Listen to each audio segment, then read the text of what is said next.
hope everybody's doing well. So we are going to take a look and see what you need to know. We are going to use the Human Spirit Oracles to get started, which I'm excited to use these. It's been a little bit since I've dived into these. Now, in this particular Oracle deck, you can actually take reversals. So if the cards come out reverse, I'll leave them. Okay, so let's spread these out real quick and see. We're going to do 4 piles. So pile 1, pile 2, pile 3, and pile 4. Okay, let's see what we have. So pile 1, y'all have All Aboard, number 7. Okay, it's a new one for me. I don't think I've seen that one before. Pile 2, y'all have a reversal. It says Blessings in Disguise, which has been a overall message coming through my readings lately. Number 40.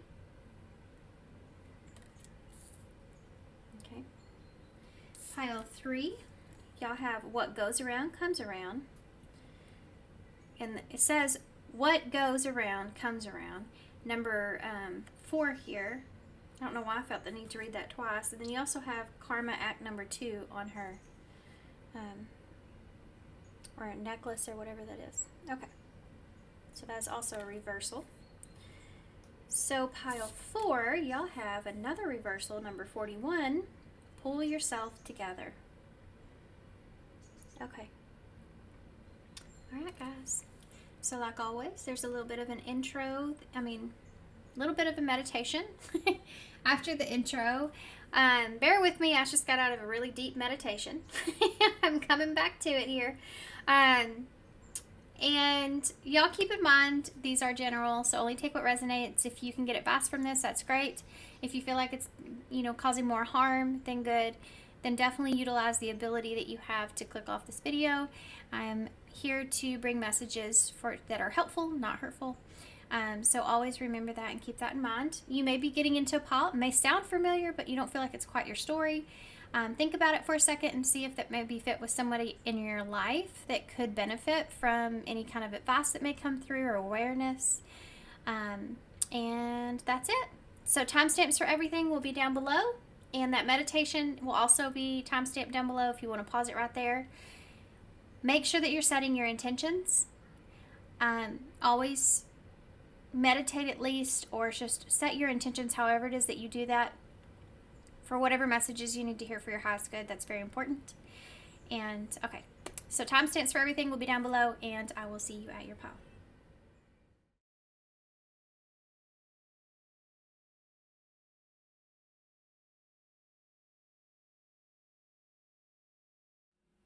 Hey, pile 1. So if you chose number 7, All Aboard, this will be your reading. So all that red's giving me red flag energy, I have to be honest. Also, for some reason, like recording, when you record, it turns red to show you. Most of the time, that's usually always the case, right? Red is also the color of the root chakra. So this could have something possibly to do with your sense of security, safety, where your belief system is, where it's rooted from, the root cause there, a root of something. Yeah. It's also like humanitarian, like happy to be part of a bigger whole. Okay, that's interesting. 7th house is about relationships. So this could have to do with like connections and relationships and how you see connections and relationships being a part of a bigger whole and a benefit for others, and not just a singular energy, Okay. The train that's going in and out, I don't know if y'all can see that. There's a train that's going in and out. So it's like coming and going. When it comes to your mindset, and like a tunnel is there. So and the light is down there, but it's like there's got to be a light at the end of the tunnel, right? Okay, that's interesting. I don't know if any of that made sense, but here we go. We're going to read this part of the book real quick, and then we'll go into the cards. Next stop. With so many causes, protests, and ideologies nowadays, it's easy to hop aboard the new trends and fund me campaigns. It's important to understand that not every cause is what's best for all. Knowledge is power. And if you're feeling like hopping aboard a cause, have your facts, which in this day and age might be harder to find than one would think. It's great to be passionate for the world and to have passion for change, but be sure that it's a type of change that benefits humanity. By humanity, I mean the world and the earth as a whole, not just you, your family, or neighborhood.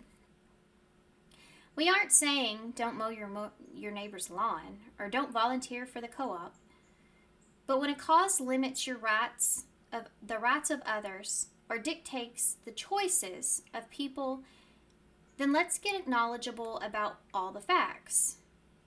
Let's do our research from reputable sources, because Uncle Jesse is a great person, but how many books has he read in the last year?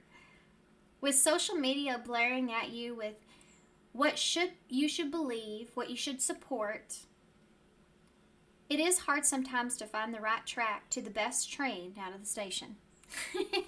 So this feels like you're trying to get out of some kind of belief system. That's what it really feels like, or what you believe of a situation or yourself, or humanity as a whole, what you believe in yourself as a whole, and possibly what you're here for, Okay, so before we get too far into that, let's start pulling some oracle cards. I don't know why I did that. I'm like ready. I don't know. I felt like I'm all of a sudden I got real excited. I have no idea what that was about. Let's see. Okay, so we have the answer oracles here. Guess we'll use those: redemption and exploration. There's something here, a turning point that's going to take place. What you need to know is that there's going to be some kind of turning point that takes place, especially when it comes to your mindset and that light at the end of the tunnel. Yeah, that light is there. You're getting closer and closer to that light.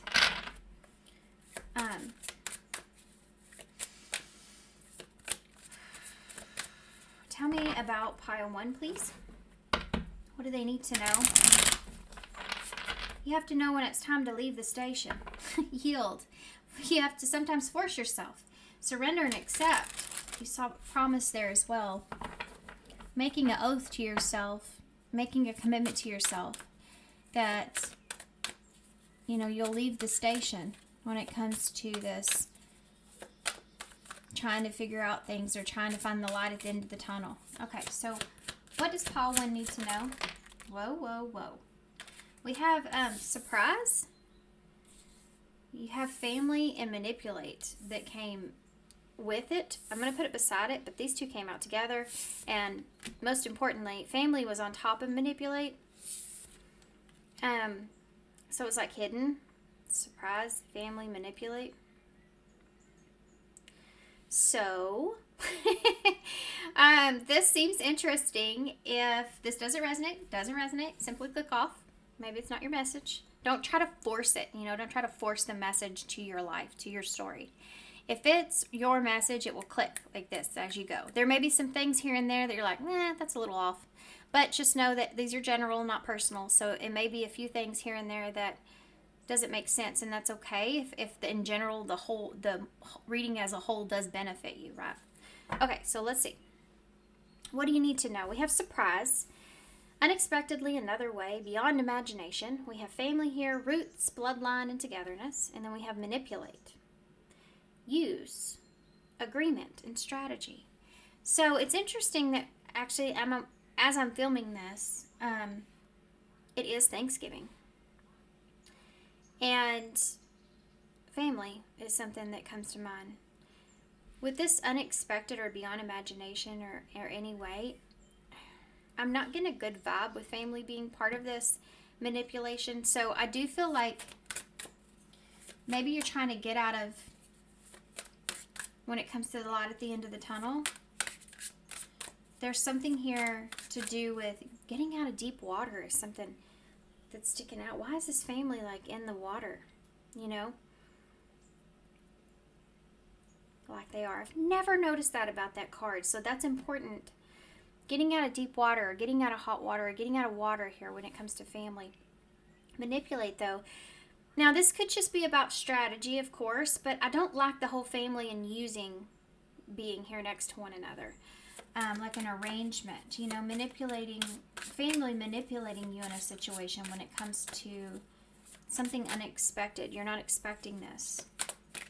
This could be part of a belief system, though, that you may be coming out of. Like, this may be like a belief, like, of a relationships in your family system that you may be trying to pull yourself out of. Trying to change, that ancestral line of how things are done or how things end up.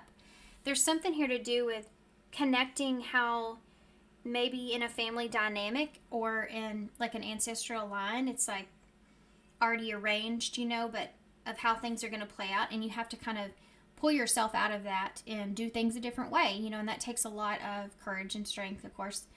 It takes a lot of perseverance. It takes a lot of understanding yourself and your internal strength, because family is such a close connection and bond, and karmically, that it's really hard to detach or pull yourself out of that belief system of whatever it is that you're trying to pull yourself out of. So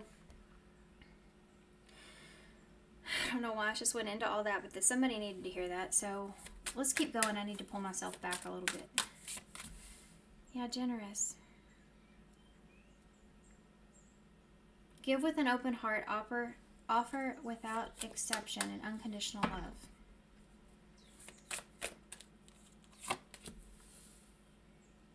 Seagull. I don't know why I need to share this. I just feel like I do. So I'm going to. I thought at one point in my life, early on, I was more so with tradition, right? It's funny too, because I lived my life going from one extreme to another, like completely. There was a little bit of an in-between, but it didn't last. It was kind of where my deepest abandonment wounds come from. But so my ideas of relationships, I've kind of gotten a pretty broad mix in my childhood, because in my mom and father's relationship, it was very, very tumultuous, right? It was very, very volatile. It was bad relationship, and it ended abruptly. And when my mother finally, years later, met someone that she remarried, that relationship started off in the same kind of way, but they kind of had to work through it, because that was the first big relationship she had been in forever.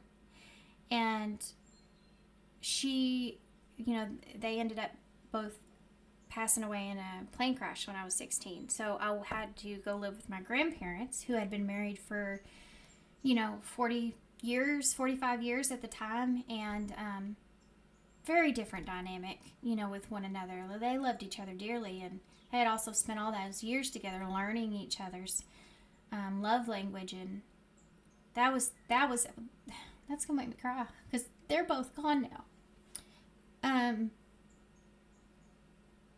It's always been so important to me that I got that time with them. I was blessed, and I didn't know it. That was a blessing in disguise. Very disguised.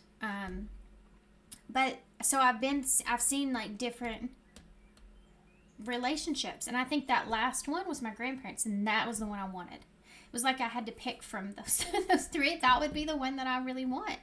And so I noticed in my life, I started to kind of push myself and my own wants and needs to the side a lot in order to maintain that type of relationship, which ultimately led to not so great things, in my life, which is 2 divorces, and here I am.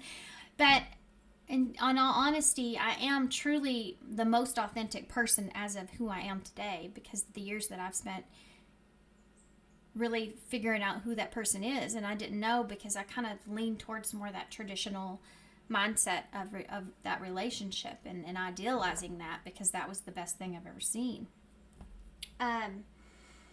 So this generosity and give with an open heart is something with unconditional love that's on here. I don't know why I wanted to share that story, but it may have something to do with, this is like more so figuring out what it is that you want and what relationship looks like to you, and what unconditional love really is, and there has to be a balance with that.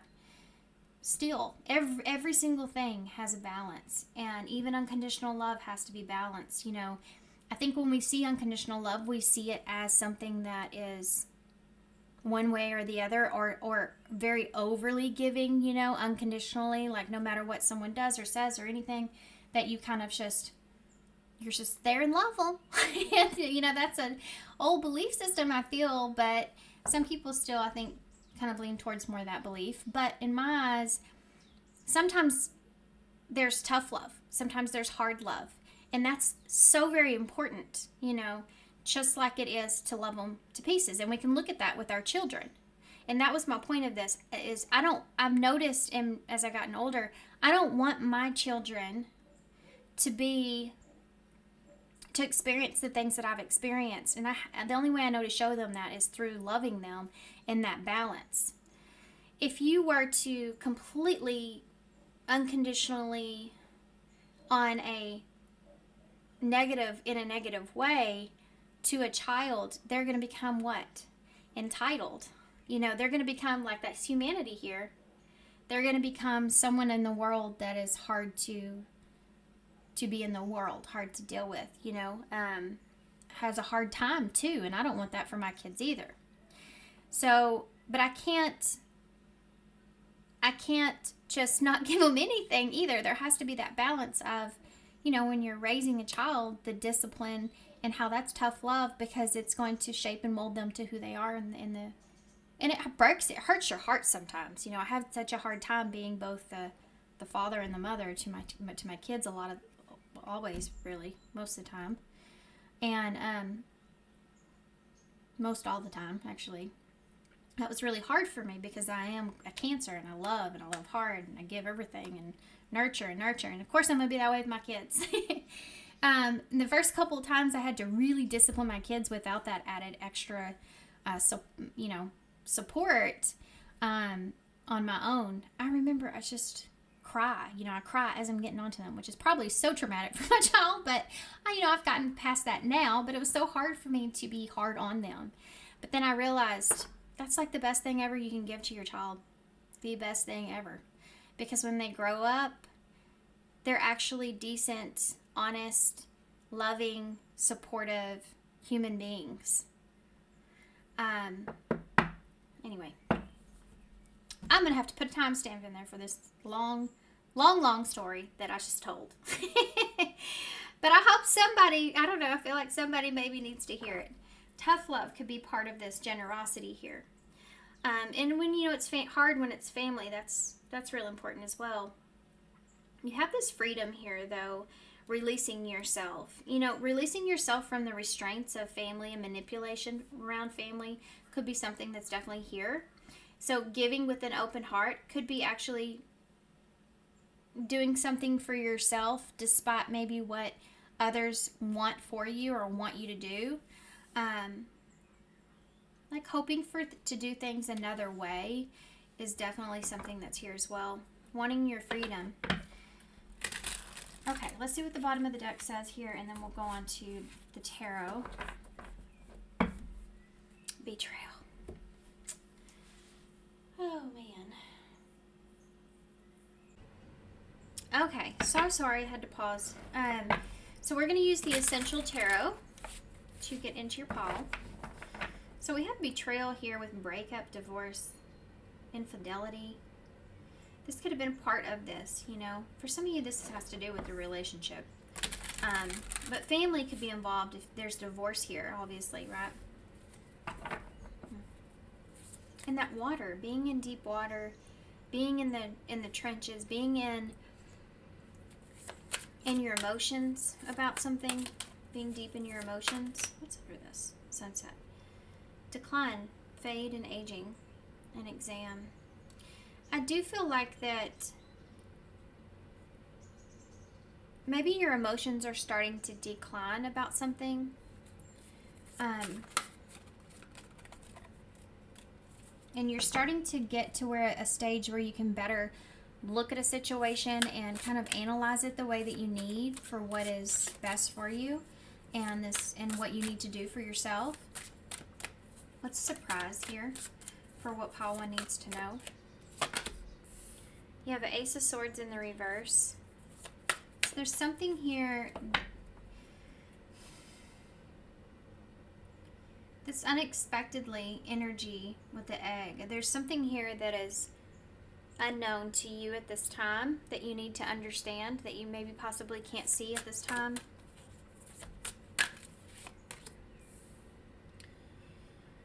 That's the 8 of Wands in the reverse. I mean the 7 of Wands. Yeah. This is like when you let your fences down, right? You let your guard down. I don't know why I said fences. I'd always say guard. You may have put up some fences here if you have family that you live close to. So with some of you, that might be your story. But the 7 of Wands in the reverse is really about no longer fighting, no longer caring, no longer, maybe not caring, but you're just too tired. I mean, the 7 of Wands reminds me of how I feel sometimes, and probably on a good, I guess maybe that Thursday after, you know, I have 3 kids for those of y'all that don't know, and I'm a single parent, so I have to, and they're all 4 years apart, 17, 12, 9, and getting them up's real fun in the morning and getting them ready and out the door. And about Thursday, I would say, maybe Thursday, probably Friday, but that's when it's the hardest day, I think, because it's so close to the weekend, but you're not there yet, and you know you still have one more whole day that you got to go through to get up and getting everything going. And I love mornings, but it is a hard thing to do, and that's just the way you feel. But that 7 of Wands reminds me of that. It's just like, you know, Thursday morning when it's been a really busy, packed week, and you've had sports and dinners and school homework and this and that, and then you're ready for Friday, but it's not there yet, but you're just so like, you're just ready to just get a good glass of wine and sit in front of your fireplace and read a book or talk to a friend and just not think about or do anything or have anything on your to-do list until the weekend comes, and then you got plans on the weekend too. But anyways, it's just, that's the 7 of Wands for me. So it's that feeling of okay, I'm tired and I just want to relax at this point. You know, I don't have any defense here. I don't have any want to fight this battle, you know, when it comes to family, when it comes to this. Or maybe it's something that you don't feel like that it's worth the fight even. Manipulate. Ooh, golly. There's that betrayal. Something not being worth the fight is something that's definitely here. This is what you need to know too, if that's the case, because I feel like there's something here, something pretty significant that hasn't happened yet, and that will come as some kind of surprise. It's going to change your mind about the situation anyways, or it's going to shift or change things anyways. So what you're thinking about at this time and the significance of that, it's like Spirit's trying to say, like, maybe you're putting too much thought into that, you know, all aboard, time to leave the station. It's like you're waiting around for that last bit of information, or you're waiting for that understanding from your family, you're waiting for that truth in some kind of way, or that conversation, and it's like, you don't need to wait for that. Think beyond that. You know, you don't need to wait for that. You don't know what's in store is what they're trying to say. You're missing a piece of the puzzle that's going to change the whole puzzle itself.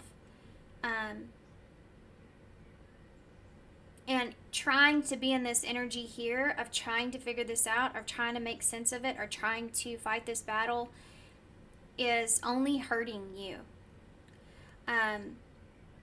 Because whoever you're dealing with here, whether that's a group of people or whatnot, especially if this has to do with like something that you, like what the card says, something that you may start to believe, like a belief system in some kind of way, there is this like significant idea of manipulation around this.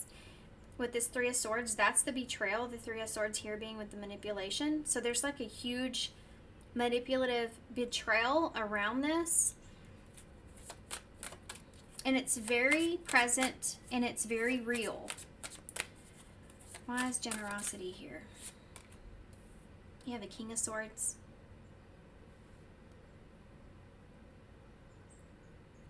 Be careful of someone like trying to manipulate you, because this person's not being honest here. They're not bringing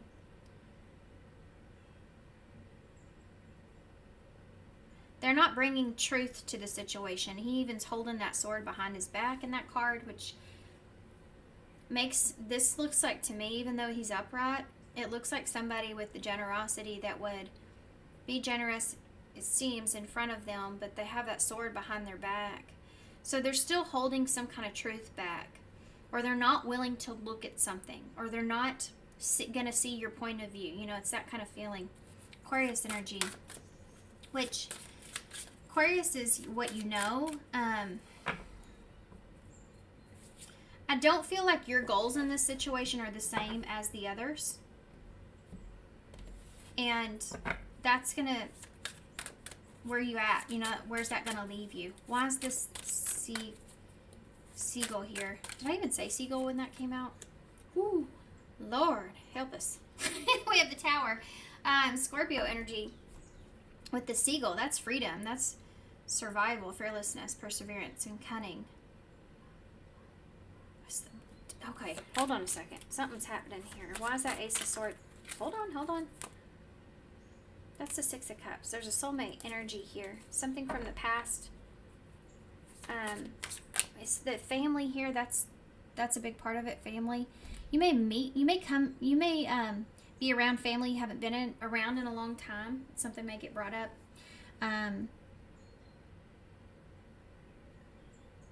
There's some kind of betrayal, manipulative energy behind that. Okay, hold on. Ace of Cups in the reverse. The Hierophant in reverse.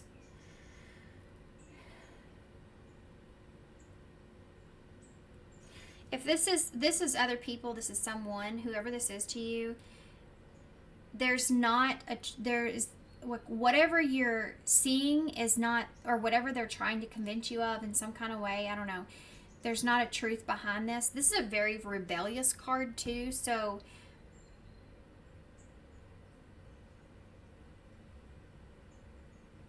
this is someone, guys, I'm just going to tell you right off the bat, because I can't get away from this. This is the bottom line, your situation, whatever it is. Whoever you're dealing with here, they're not going to see it. They're not going to see it. They're not going to get it. They don't understand the lesson or the consequence. They don't understand it. They don't get it. They're not open-minded either about it. Someone very stern is here. Strong-willed, I guess, but in a negative kind of way. Seven of Wands in the reverse.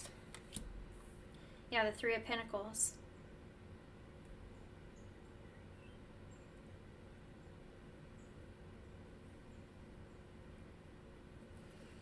This is like giving in, you know, giving in to the three here, the three here. See?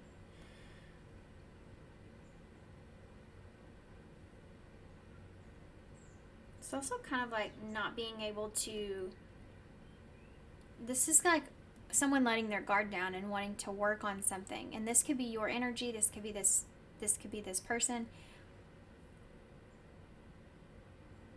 When it comes to family, or because of family, I can see that there for sure. Tell me about, there's 3 threes here, so there's definitely other energies involved in this. With this betrayal here, that could be part of it. If you're married to someone, this is someone that's trying to, or wanting to let their guard down or try to work something out because of family, so I'd just be careful of that. Three of Swords with manipulate. Yeah, the Five of Pentacles.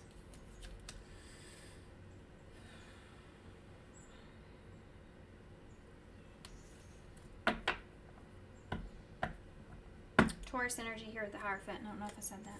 Scorpio and Aquarius. Five of Pentacles with the Three of Swords is pretty harsh. This is like someone feeling abandoned because of this separation, because of this betrayal, because of this loss. there's a manipulative energy around this, though. That's what's causing the Three of Swords and someone feeling abandoned. So it's not like it was not given to whom it wasn't meant to be received, because there was this manipulative energy around it, around that Three of Swords. This is like when somebody manipulates a situation knowing that it's going to cause the Three of Swords.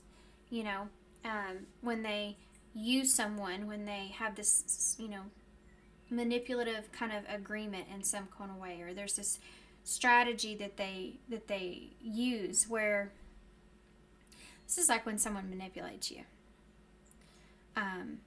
knowing that it's going to affect you. And family, man, they're good at that because they know you really well, so they know how to like push those buttons if they need to.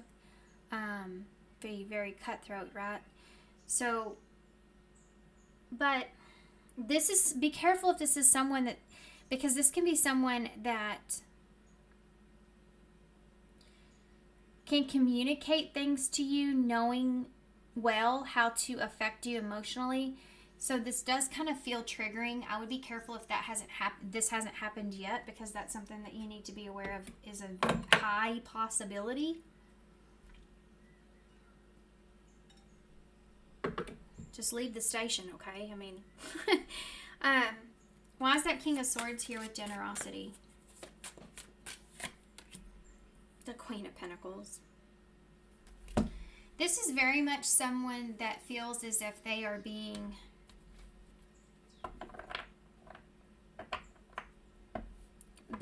generous in some sort of way when it comes to an understanding. This feels arrogant. Like, I understand you and you understand me, and that's just the way that it's going to be, right? Like, you be open and loving and giving, and I will be open and loving and giving. And it's like, what about the Three of Swords? What about the betrayal? Where does that sit? This also feels very divorcey, because that King of Swords and the Queen of Pentacles, it's like you're not on the same page. You're not even in the same idea of things. One of you is more so, I feel like it could be you, more focused on your security, your foundation or stability or peace. And then there's someone else that's focused on logic and reasoning and understanding. What is the Tower? A seagull.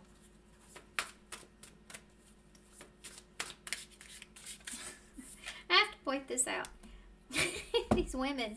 I don't know if you're a woman dealing with a masculine, or if you're, this is somebody that is in their masculine energy. I don't know, but look at this lady. She's got her eyes closed here, but look at the way in particular, and look at her hand. She has her hand up, like, it's funny to me. And then look at the way she's looking away, like she doesn't, like she doesn't want to hear anything that he has to say. It's kind of coming across as that way. Why is the Tower here? What's the Tower? A seagull? This is freedom. Tower. Survival. You survived the Tower. That's the Five of Swords. This is somebody that's bringing you conflict. Trying to change the situation. Somebody bringing you conflict. This could be family you're dealing with here, or family could be involved. This feels like not having a choice. Like we don't have a choice. We have to work this out. I'm only just now realizing too, this is a tree, which is that rooted energy, the roots. The tree actually says roots on there, so that's even cooler. This is like having no defense, having to work with someone, having to work something out because of family. I don't know if this is something somebody's using over your head, if you're going through a divorce, if this is family that wants you to do things a certain way and you're like, nope, I'm not doing it like that. I mean, I don't know exactly what this is, but there is definitely someone here coming to you. I want to get some more for this, because this isn't a good energy. This may come in as a surprise, a shock. Not what you expected. We're expecting this. Strength, Leo energy. Give me one more. It's the Ten of Wands in reverse.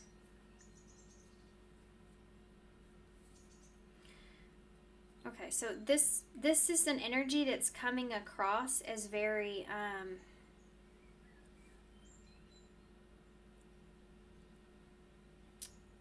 do I say this? This is what is this? What is the name for this? It's like hidden, disguised as pride or disguised as integrity. That's what this is. It's whatever this Ace of Swords is in reverse. So there's a lack of truth and clarity here. With the Hierophant is something is laying on someone as far as morals and values or something like that goes, whether that's you or someone else. And there's this sense of needing to release this weight, release this burden. But for some of you, this is like hidden as integrity. But this person lacks in seeing the bigger picture or understanding the situation or having real truth or clarity in the situation. This feels like a agree to disagree, but there's some roots that are here, which makes that difficult. And this is heavy, like this is like and this cunning energy that's here with the Tower, and this is the Five of Swords. So this is somebody that will destroy everything at the cost of what? At the cost of what?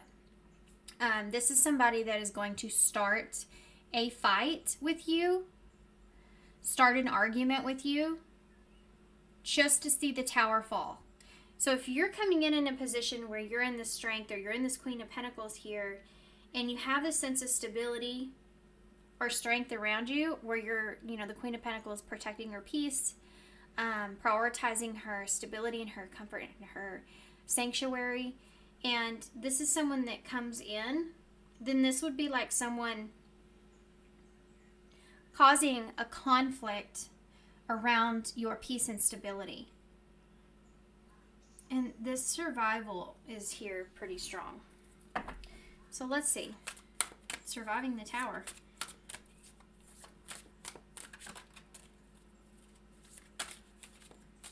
I heard somebody describe this Five of Swords better the other day. They said they see it as the worst card in the deck because at least in the Seven of Swords, he's sneaking away. The Five of Swords is initially with ill intent. So someone doing someone with ill intent in mind, not caring about the consequences or how it will hurt others. And I think that's what we're kind of seeing here is a consequence of that playing out, but it's like somebody's trying to avoid the consequence, avoid the situation altogether. And I think that they feel as if you should be on their side, on their page, see things their way. That's that King of Swords energy.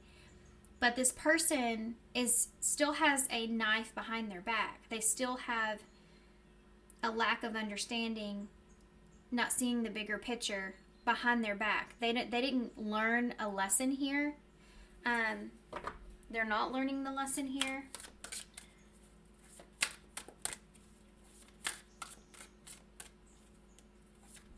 They're not understanding here. So that Tower is falling, right? Tell me about the Three of Pentacles and the Seven of Wands, the Two of Cups. So for some of y'all, this is a relationship here.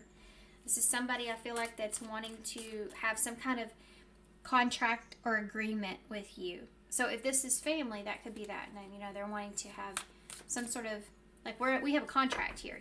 This feels like divorce. So let's see what the Three of Swords and the Five of Pentacles is. Manipulation. Look, there it is. Page of Pentacles and the Four of Cups in the reverse. There's some sort of an awareness here of pain that was caused and feeling abandoned or feeling left out in the cold.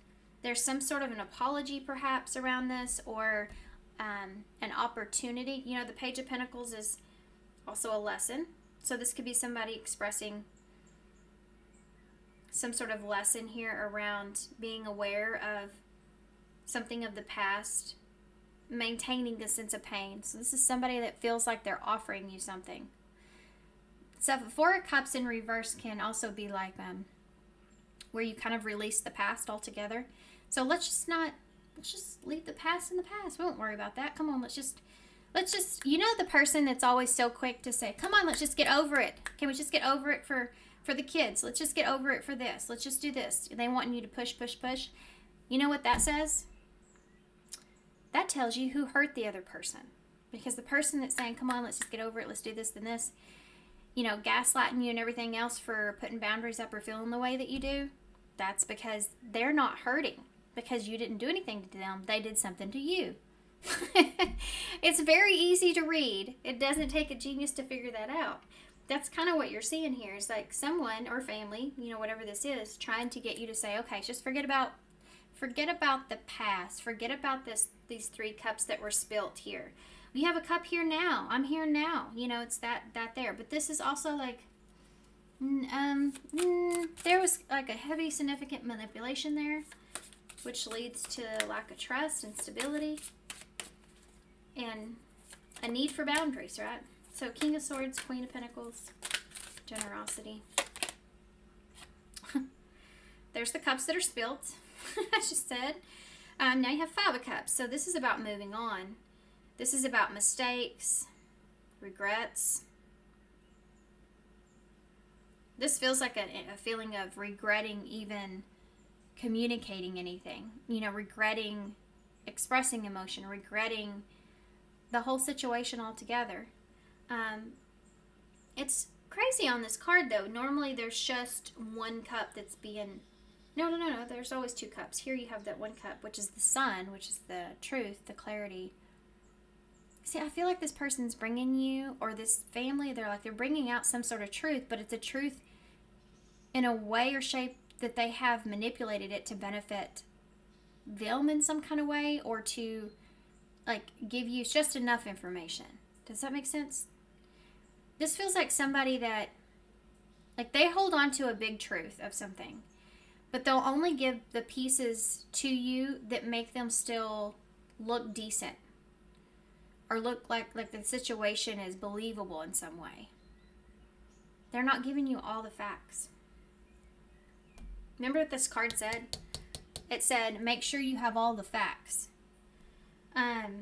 before you believe in something. And you have these 2 cups that are here, and you have the 2 of Cups that's over here.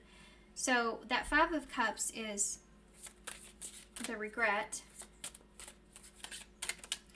I think that there is regret here. It's upright, right? It's here right in front of us. There is regret that's here. But the Fool.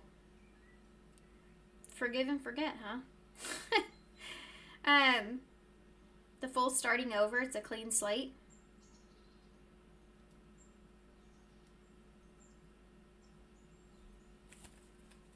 I think you'd think that this person takes you for a fool, you know, for some of you, or this people. Yeah, the 4 of Wands in reverse. That can be a marriage that's been broken, foundation that's unstable. This does not go the way that these other people or the person has intended for it to go. It won't. If it hasn't happened yet, it's not going to go in their favor. Because that 4 of Wands is in reverse. Why is the Tower and the 5 of Swords here? Well, that's the 4 of Swords.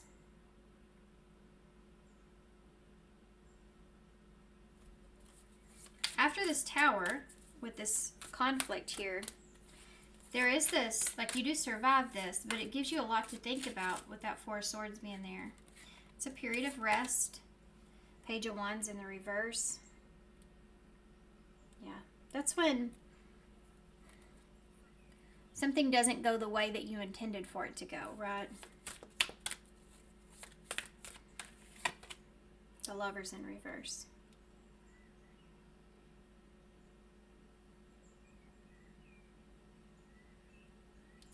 I don't know why, but if there's somebody else here, like let's say this person betrayed you, went to someone else, I feel like with that 4 of Swords, after this occurs, you're going to be in a state of mind to where you actually don't hurt anymore. Like I don't know why. It's like whatever happens with that tower, and whatever happens with this betrayal, this Five of Swords energy, this person bringing this conflict here, it benefits you, because it's actually the result of it is to where you kind of fully release this. Like, you'll look at this person or these people like, oh, I'm not like them.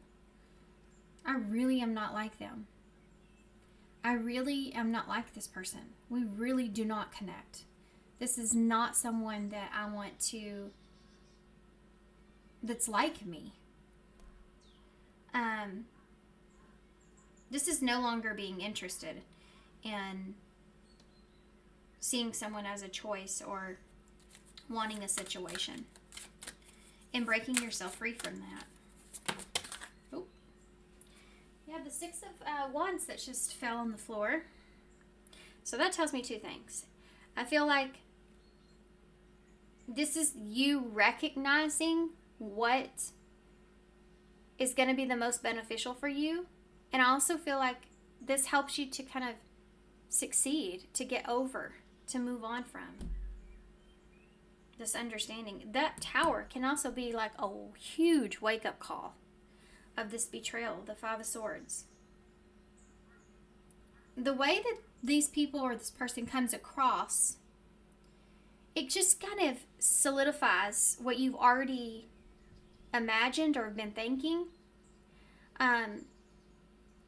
Yeah, so if you had any last hope in the situation, or any last thought, with that tunnel being there, going around and around there, I feel like this is gonna just kind of solidify what you already know.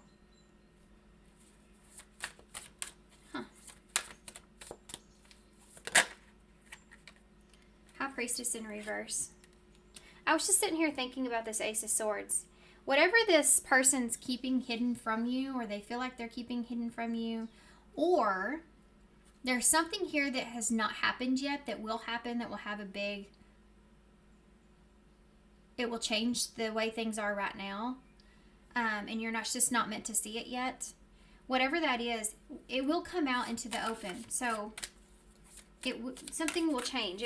Something will come out into the open in some way. Yeah. It's the Eight of Swords.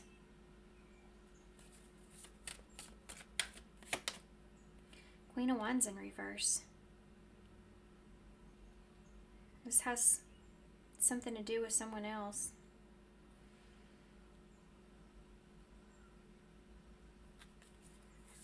If there's someone else involved in this,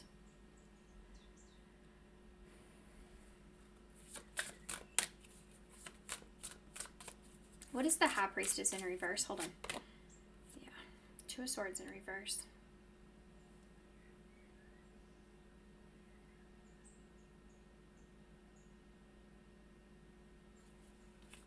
That's 10 swords that are here. There's some kind of ending that takes place. Someone makes there's some kind of decision, or something being blocked in some kind of way, or something that comes out. And there's this ending that takes place. Yeah, look at that. 10 of Pentacles is here too. Okay. So someone's idea of potential or foundation or stability or family or something like that gets shattered or taken away.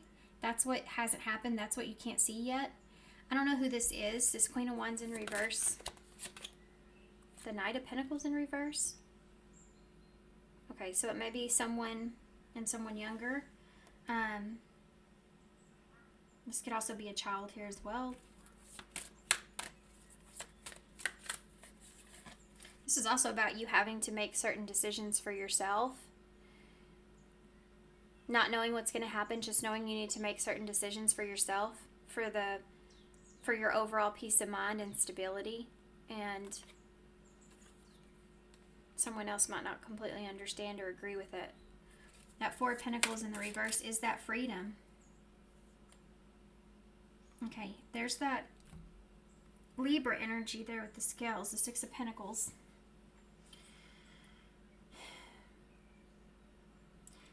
things are going to be in balance. Things are going to balance themselves out. There's a lot of things that are going to come out over the next couple of months, over the next, I would say the next 6 months, because that's how long tarot goes out for me, that are going to happen that are pretty big, pretty significant, that you just can't see right now. If you're questioning if you're making the right decision, I would say yes, in order to maintain your sense of peace and balance, whatever that looks like, that's the right decision. Especially when it comes to your mental health with that Eight of Swords being there. Breaking yourself free. I also feel like there may be somebody else that's involved here, whoever this person is that's here. And there's something here to do with this. This is not a healthy energy. So, should I get one more for that or no? Yeah, give me one more for that. For those of you where that's the case. Well, this Queen of Wands, Sagittarius for me, Knight of Pentacles in reverse, Four of Pentacles in the reverse, Destiny. Yeah. That's, yeah, responsibility, road, and shackles.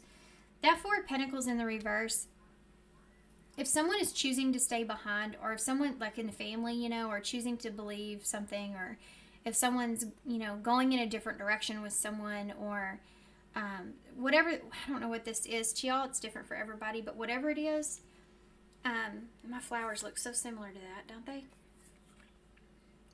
This has got to do with someone's taking responsibility, eventually having to take some kind of responsibility, because these are the same energies. The Four of Pentacles is about shackles. It's about responsibilities. It's about holding on to something, but it keeping you kind of stuck because you're holding on to it so much.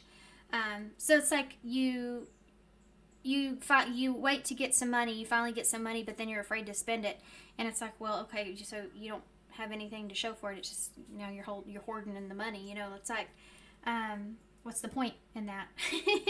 You know, or responsibilities even. But this is someone's fate. This is someone's destiny. They may feel shackled. You know, they may feel like tied down in this energy. This may take a while too for this to play out in some kind of way. It's just, you just don't see it yet. But the scales will be balanced. And the Devil. I think somebody or a family could be taking advantage of your weakness, or your weaknesses, or your kindness, depending on who this is to you, or group this is to you.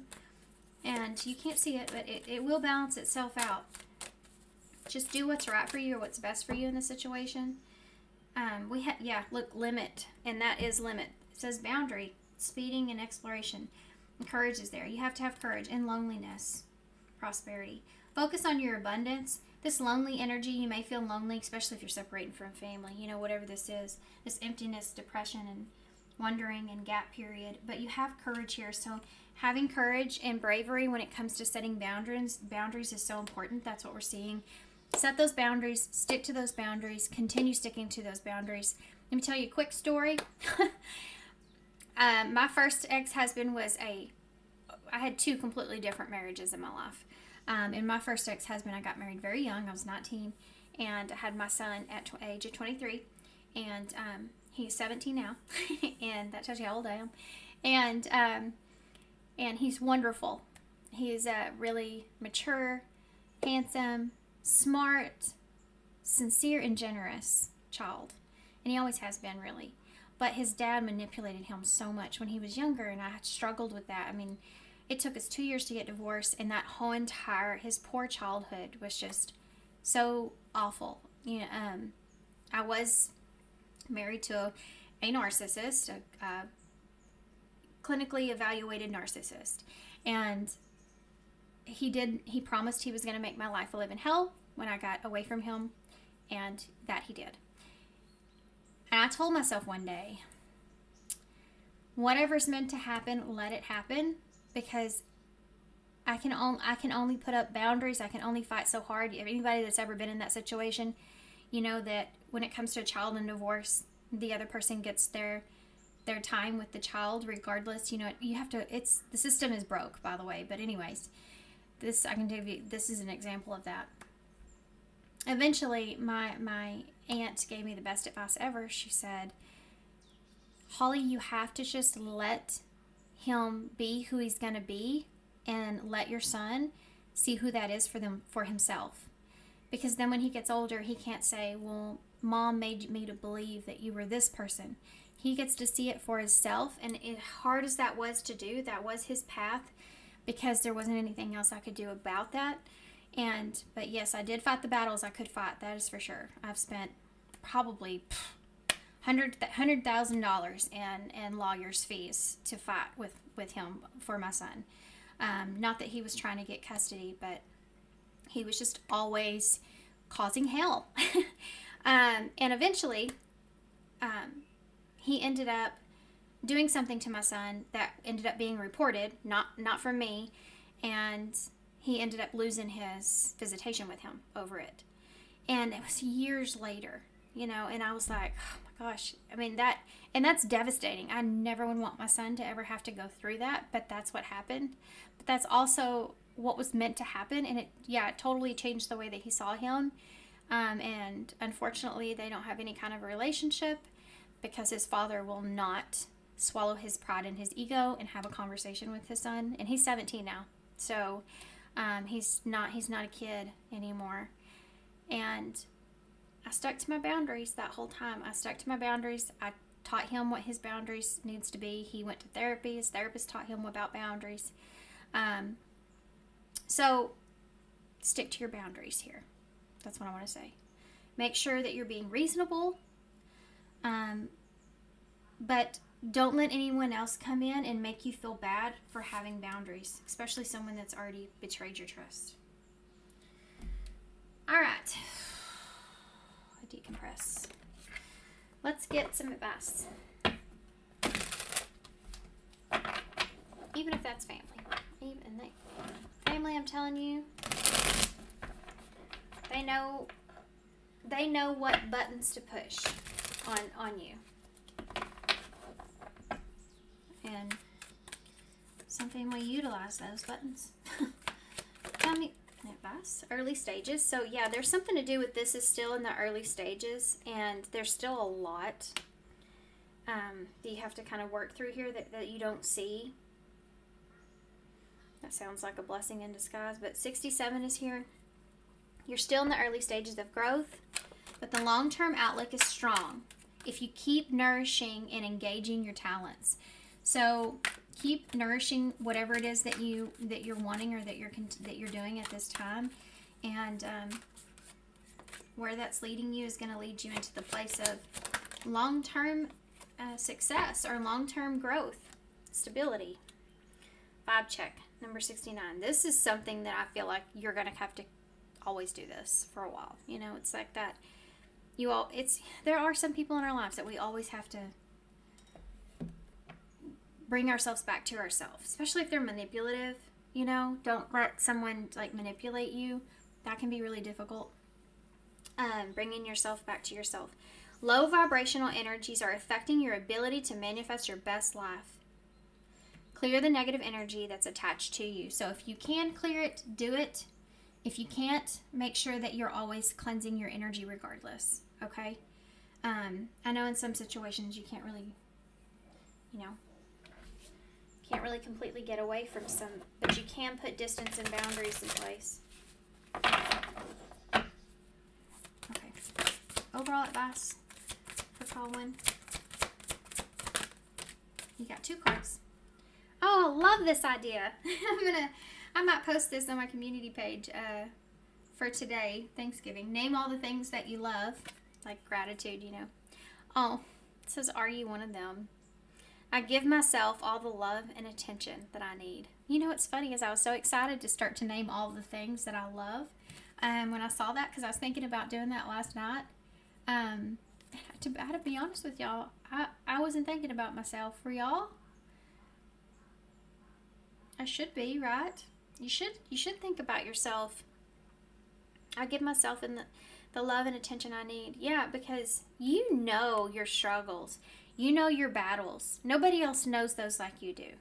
You know those. You live through that. And it's like giving yourself gratitude as well.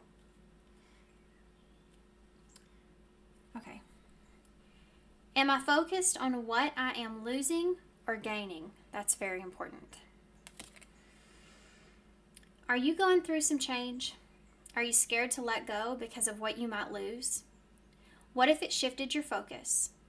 What if you shifted your focus from what you might lose to what you might gain? Endings are actually new beginnings. Today, make a list of all the things that you will grant from the change that you're going through. Feel your heart, take a deep breath, and deepen into trust. Amazing things are coming. Oh, I feel like for some of you are, you feel like it feels like you may be going through a divorce or separation of some kind.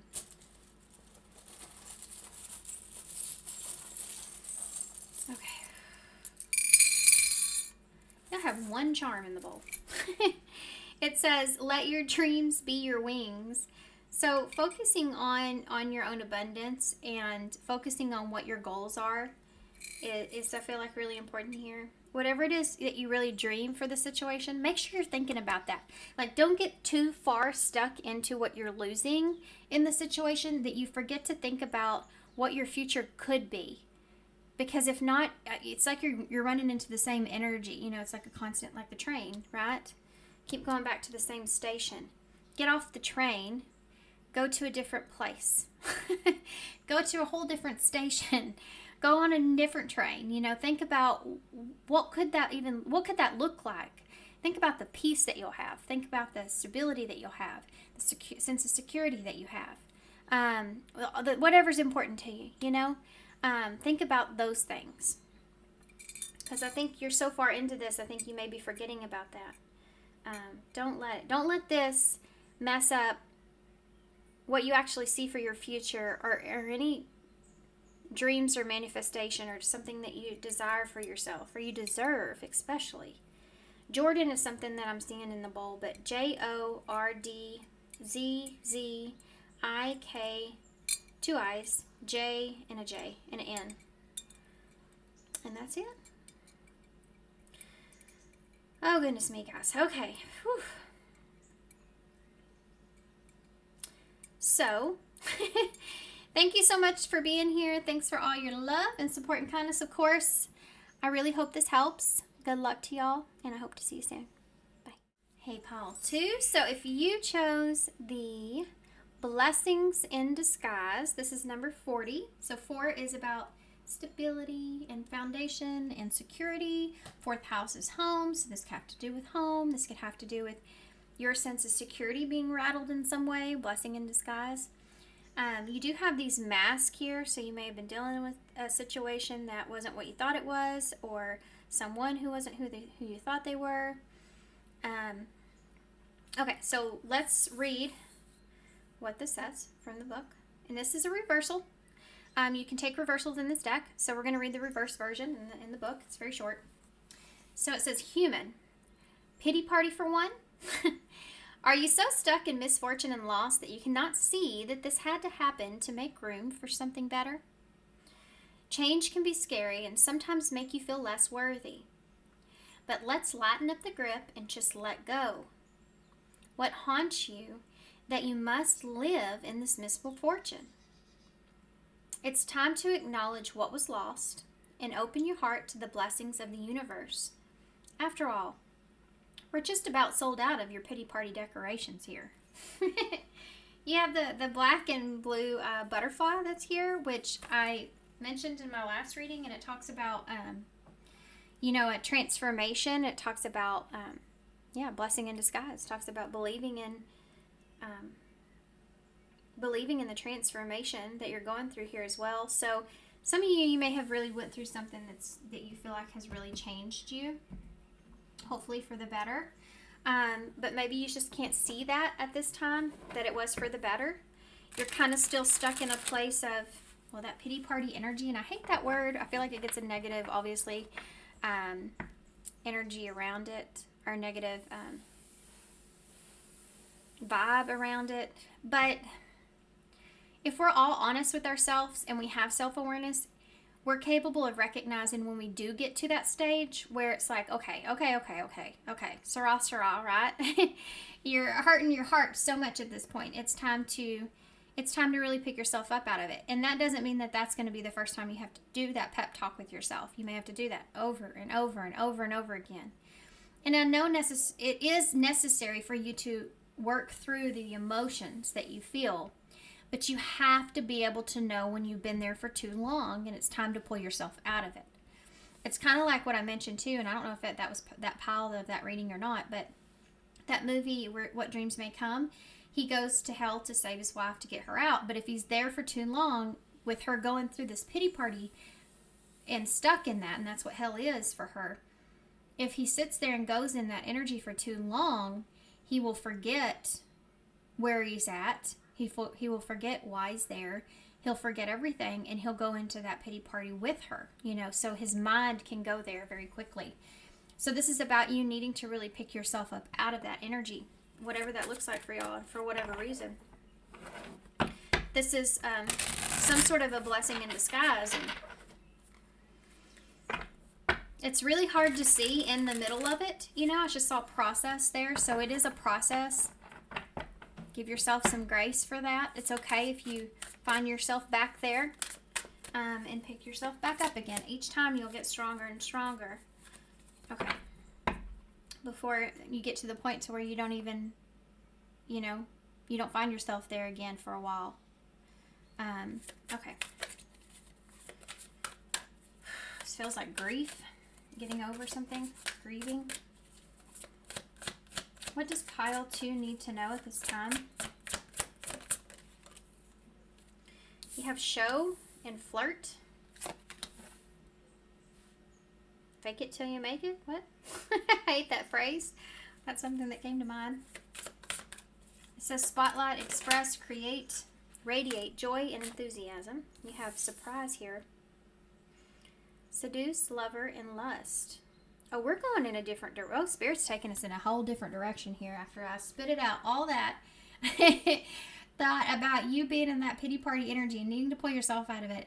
The reason that you need to pull yourself out of it is because I feel like, and something this card mentions, is to open your heart up to love and the blessings that the universe has in store.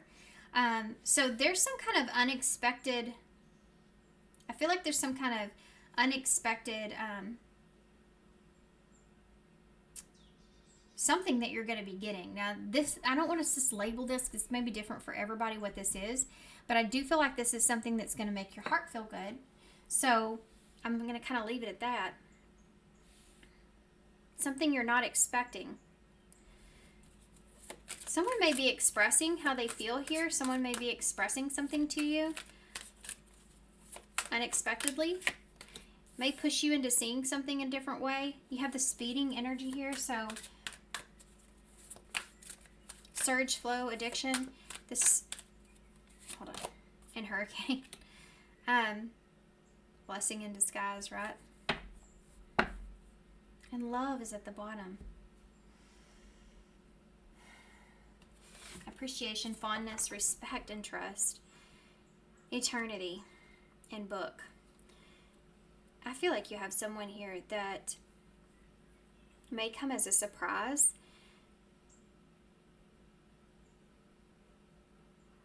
This is someone I feel like that after you meet, have you ever met somebody in your life, friend, sometimes family we've not known, friend, lover, whoever it is for y'all, like meeting someone in your life and how it like dramatically can affect your life in like a good way, like pull you outside of your routine or comfort zone in some kind of way and push you into a whole different type of energy.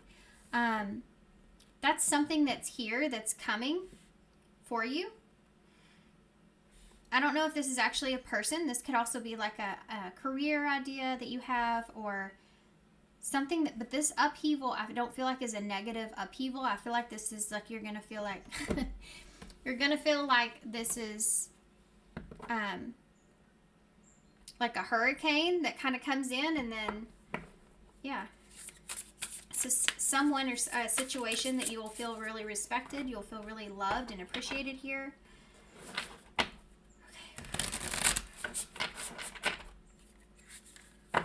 for some of you, this has to do with love. I feel like whenever this occurs, if there's anyone else that is around you, because I just saw the Emperor in reverse and the Ace of Wands in reverse. So if there's anyone else that's around you, you'll no longer have the desire or maybe even attraction to, or whatever that is. It may not be a person. It's just that once you come into this energy, you're no longer going to be thinking about the other person, place, or thing in the same way. Okay, so let's see. The Four of Pentacles. Tell me about flirt. The Queen of Pentacles in reverse. So, okay, so here's the thing. Don't be too guarded here. That's what I'm seeing. This Queen of Pentacles in reverse is someone that is, she's not open. You know, she's not open to receive. She's not open to give.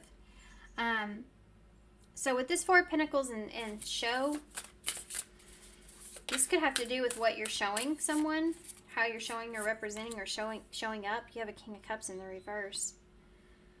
If you show up in a way where you're closed off, this other person here is going to show up where they're closed off as well. So keep that in mind. You have Scorpio, Taurus there. We have Temperance and the Three of Cups that just came out. So, yeah, this is a relationship here, this Three of Cups. But that Temperance is about balance. Sagittarius, hurricane, upheaval, destruction, sudden disaster. But the Three of Cups is upright, so I need to point that out. With this Temperance being next to it, this is someone here that is, this is like making peace with the way things are going or where they're headed. You know, with speeding, have you ever been in a car with somebody that you trust and they're speeding? And been in a car with somebody that you don't and they're speeding? You know the difference that you feel? You feel safe with one, you trust them, you don't feel safe with the other. I'm not saying you should do that, by the way. I'm just trying to prove a point here. So there's this Temperance energy here of being able to trust the situation, even if it's going, you feel like it's like wherever it's headed, or if it's going quickly, okay? With that Three of Cups is about a friendship coming in, a connection coming in that changes things significantly here for you. So let's see what the Four of Pentacles is, what you need to know. You have a King of Pentacles. Some of y'all may be moving on from something else too, because you have two kings out here on the table. Oh, this is somebody that's going to show up for you. So the King of Pentacles with the Four of Pentacles, this is somebody that's going to express that they don't want to let go of you, don't want to lose you. Someone that will be very, how do I say this? Like, this is somebody is going to see you as someone that they want to hold on to. Yeah. Tell me about, they're going to show you, you know, that this is, that you are someone they want to hold on to. This is long-term, committal energy here. Queen of Pentacles in reverse. The Seven of Wands. This is somebody that won't go down without a fight, so you should know that. And I don't mean that in a bad way. This is, so even if this is career for y'all or something different and it's not a person, it could be like, you know, someone wanting you to come work for them. And it's like, they're not going to just ask you once. This is somebody that's going to continue to keep asking until you get to that place where you open up. If this is someone that may ask you out once, and if you're kind of hesitant or closed off, this is someone that would keep like expressing themselves until you get comfortable with, you know, until you get comfortable with opening up to them. Like, this is someone that identifies too with how you feel, and how you are as a person, or where you're at when it comes to opening up in your heart and opening up to something new. They're going to connect with that, and they're going to be able to nurture that. You know, this is not somebody that's going to be pushy. This isn't somebody that's going to be aggressive in any kind of way. They're just going to be respectfully letting you know that they are not going to give up easily, if that makes sense. So this is someone that's going to like continue to give you some time and then ask you out again. Give you some time and ask you out again. That kind of a feeling is there. King of Cups in the reverse was surprise. Oh, the Empress in reverse.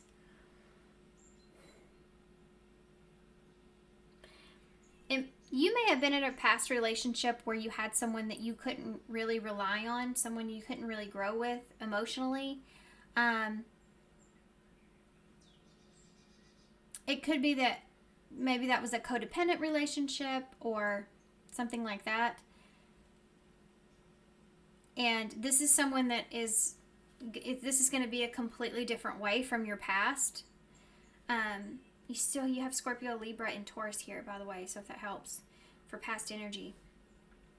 For some of you, this can also be someone that you're still in somehow or another emotionally connected or tied to, or codependently tied to, or something to do with that. So I'd be careful of that. We'll look back into that in a minute. Why is Temperance here? The Ace of Swords in reverse.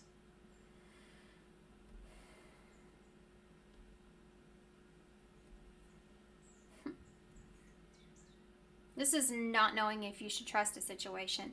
Temperance is about give it some time, be patient. You don't have to rush into anything too quickly. Yeah. Tell me about a hurricane with Three of Cups. You may meet this person through a friend or a mutual acquaintance or something like that. The Emperor in reverse. Emperor and Empress is here with the Ace of Swords being in the middle with Temperance.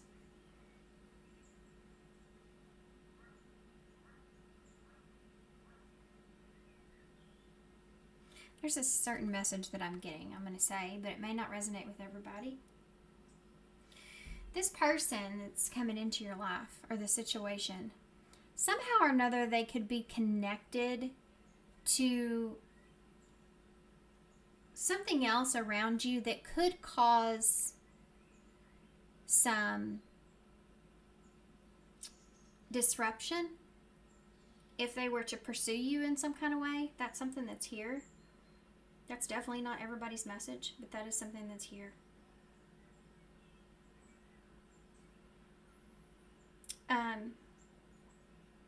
What else? The Emperor in reverse is not a good card to see. Neither is the Empress in reverse. But I don't feel like it is that way in this reading. I just feel like that you can't see, because that Ace of Swords is in between. You can't see that this person is, like, you may not believe them yet. Like, this is a feeling of, because of something that you're going through or went through, that you'll see it when you believe it kind of feeling. Like, you're not going to take this person for their word because you've been in a situation here where maybe there was a lack of trust or honesty or respect. And so this is taking something very slow with that Temperance, taking your time to get to know or get to understand someone, and not getting too close too soon with that Three of Cups. And I think that this is someone that, there's this understanding here of that. Okay, so let's see what else we can get. Let's backtrack a little bit. Tell me about the Emperor in reverse with that Three of Cups. The Two of Swords. I'm getting this feeling if this person goes down this path or chooses this path, there's certain things that are going to be unavoidable here. I don't know what that means. Because I guess that's going to look, I guess that's different for everybody, right? Of what I mean by that. Let's keep going and we'll see. Ace of Swords in the reverse. I feel like others could get hurt in the crossfire, or not hurt. I hate to say that, even though you have Three Swords here.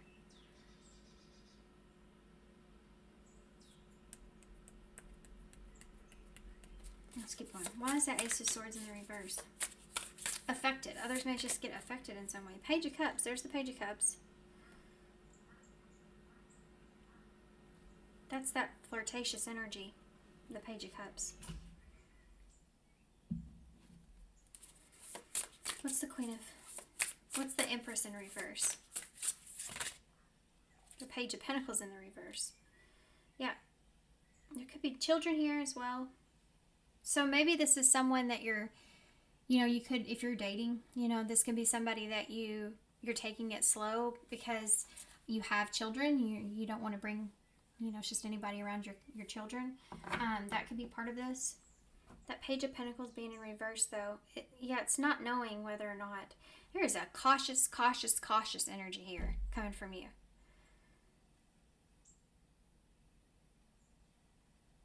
What is that for?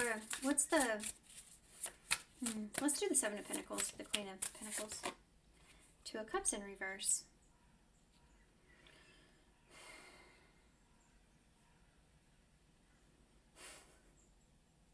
I just feel like this is somebody that will continue to fight for something, but with you, even if you turn them away.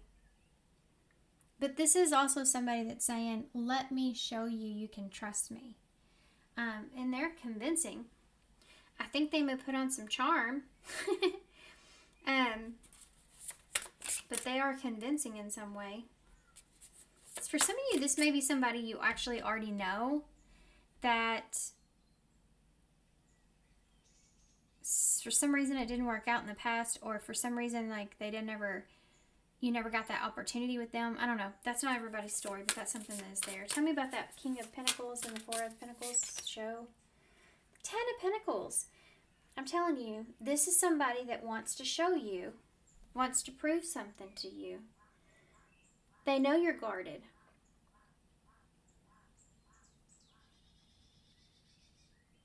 But they see potential here. This is someone that sees the stability here, how something can be. They believe in themselves. But they know that you don't trust them. Even if, it could be because it's someone new, but it could be because it's someone from your past, probably, even.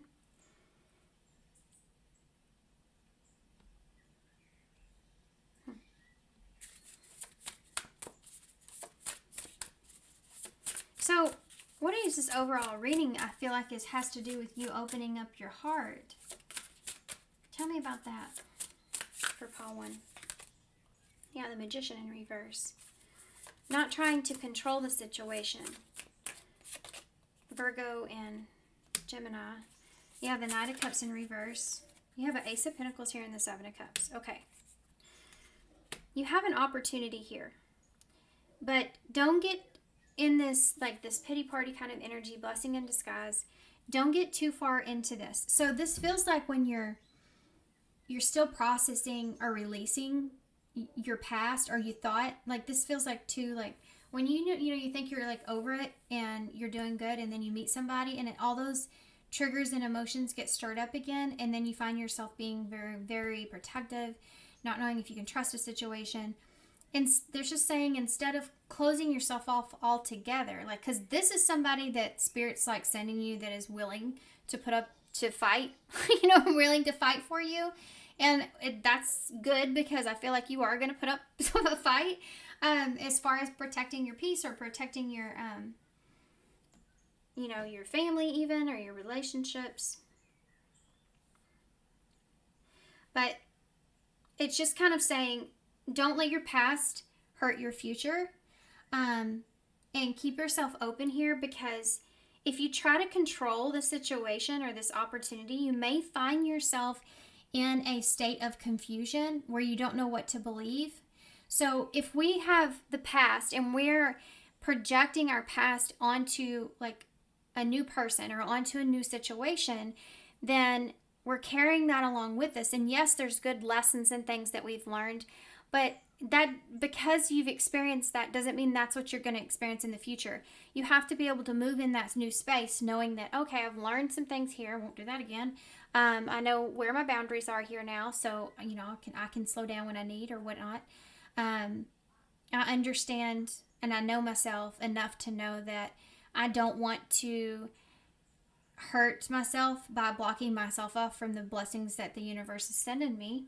So I want to give this an opportunity. So you need to find that middle ground, that temperance energy. You need to find that balance so that you can be somewhat open to this, but you can also know like where to set your boundaries at. And if this is someone or a situation that's meant for you, it will flow. It will flow. Now,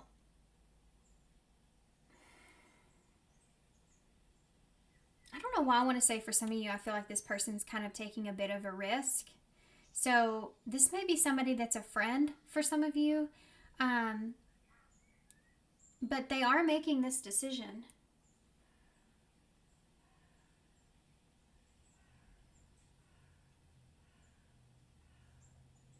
Okay, anyway, I'm going to go back to this. This person may have kind of, I don't know why this third party energy is so important when it comes to hurricane. So, and this could just be you know, protecting yourself or keeping yourself from this person hurting the connections that you have, causing disruption or hurricane. That's important for you. How do you handle or take care of that? The world.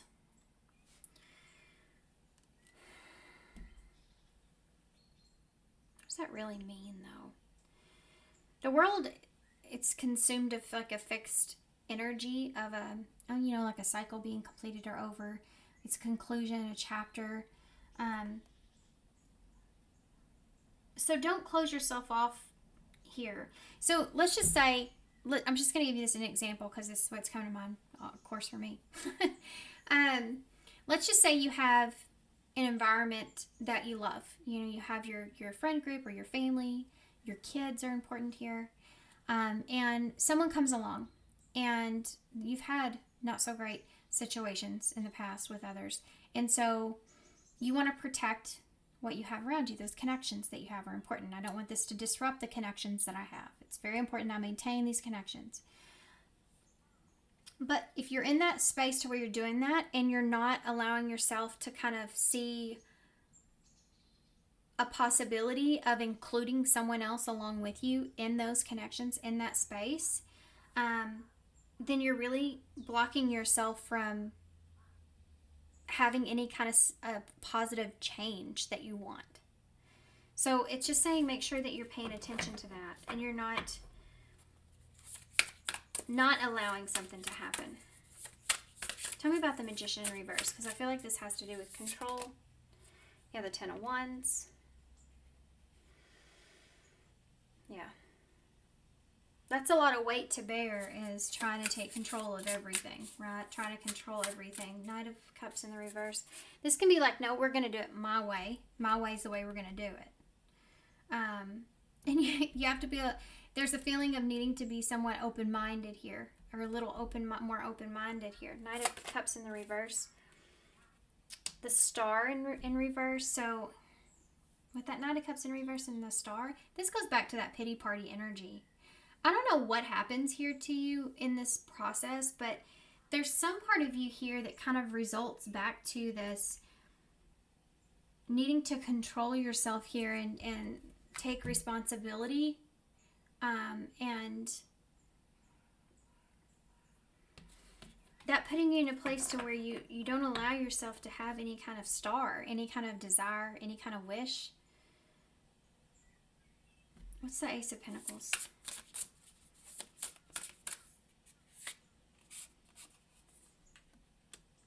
The Five of Wands.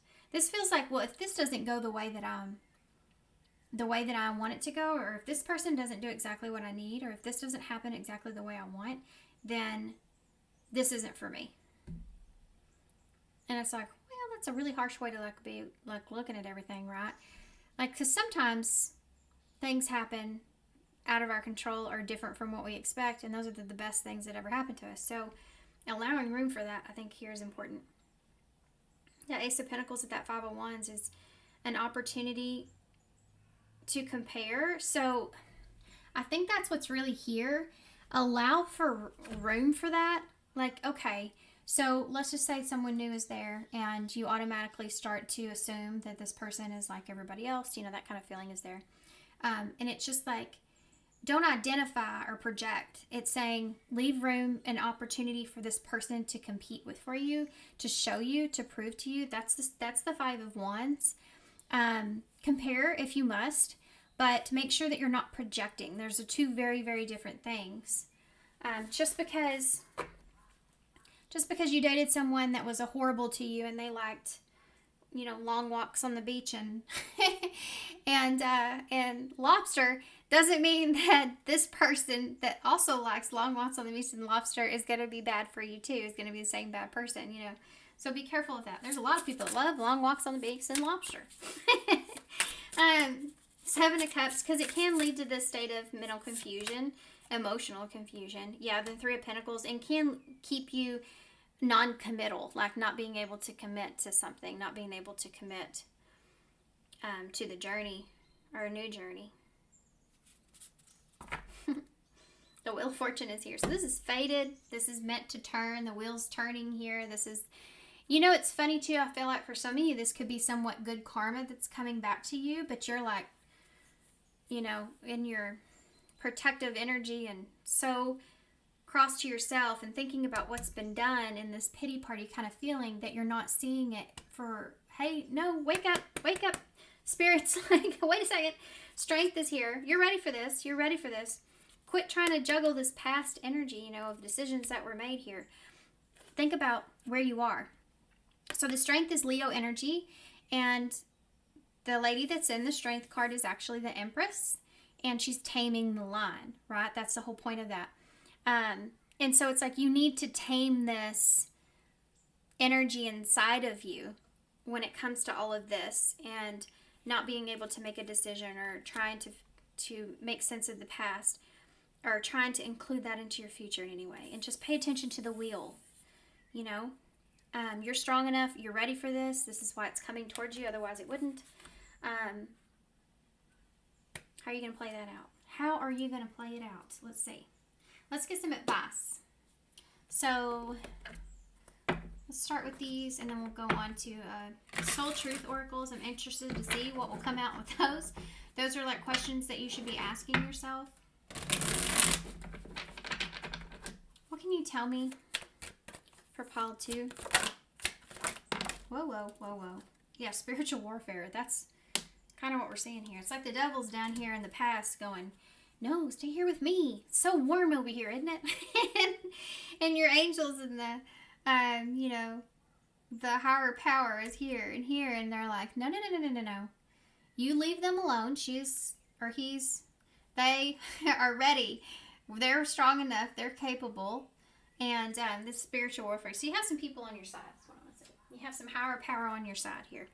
You have Joyful Times, number 71, and New Opportunity. There it is, number 3. Okay, so let's see what we have. Keep Exploring is at the bottom. So that's just that open mind energy. Spiritual warfare. Remember that you have all that you need to stand strong, there you go, in this life and have victory over your battlefields of your mind, heart, and soul. It's perfect for y'all's reading. Number 71, Joyful Times. A celebration is coming up. A wedding, a proposal, a birthday, an achievement will be a wonderful time in your life. So there's some kind of celebration here. I want to say this, with opportunity and celebrations being here, if you can get yourself into a well-balanced place, this looks like kind of like Temperance, right? You get invited to something, I would say go, because this might be when this opportunity comes. And this could be person, place, or thing. I don't know what this is, right? You could go to a wedding and meet somebody and end up them offering you some sort of job, So you could go to your friend's birthday party, and while you're out, you run into somebody that you haven't seen in a long time, and y'all really connect, or, something of that nature. So, yeah, if you get invited to something, I would say go. And then you have new opportunities here. Number 3, better things are opening up for you. Leave the comfort zone behind and open your world into new possibilities with an open mind. Okay, so I feel like that was exactly what you needed to hear. So let's see. I'm going to get some one of these Soul Truth Oracles, and then we'll get some charms and initials to close. I have one for pile 2, please. Oh. Flying over here. We have, what do I resist feeling right now? Oh boy. Okay. we have to feel to heal. In order to let go of the pain, oh boy, this is about this pity party thing. We first have to honor its existence. Emotions are like waves. Some are soft, some are fierce, some are layered, and some will sweep you off your feet. When we allow ourselves to feel it all, then we can then release what no longer serves us. Allow yourself to feel this wave. Let it move through you, no matter how long it lasts, and then release it back into the ocean. Feel it, heal it, enjoy the sweet freedom within your soul. That's interesting. Yeah. That's hard too, because sometimes we go through a mix of emotions, and it depends on the situation and what gets brought up, what's triggering that. All of it's useful if you see it as that,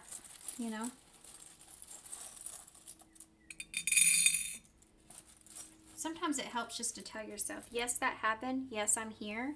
Yes, I'm free. Yes, I'm moving on. Yes, that happened. Yes, I'm here. Yes, it was awful. Yes, I'm free. And yes, I'm moving on, We have stress less and smile more. There you go. I used to watch this girl one time on these workouts, and I loved her to pieces.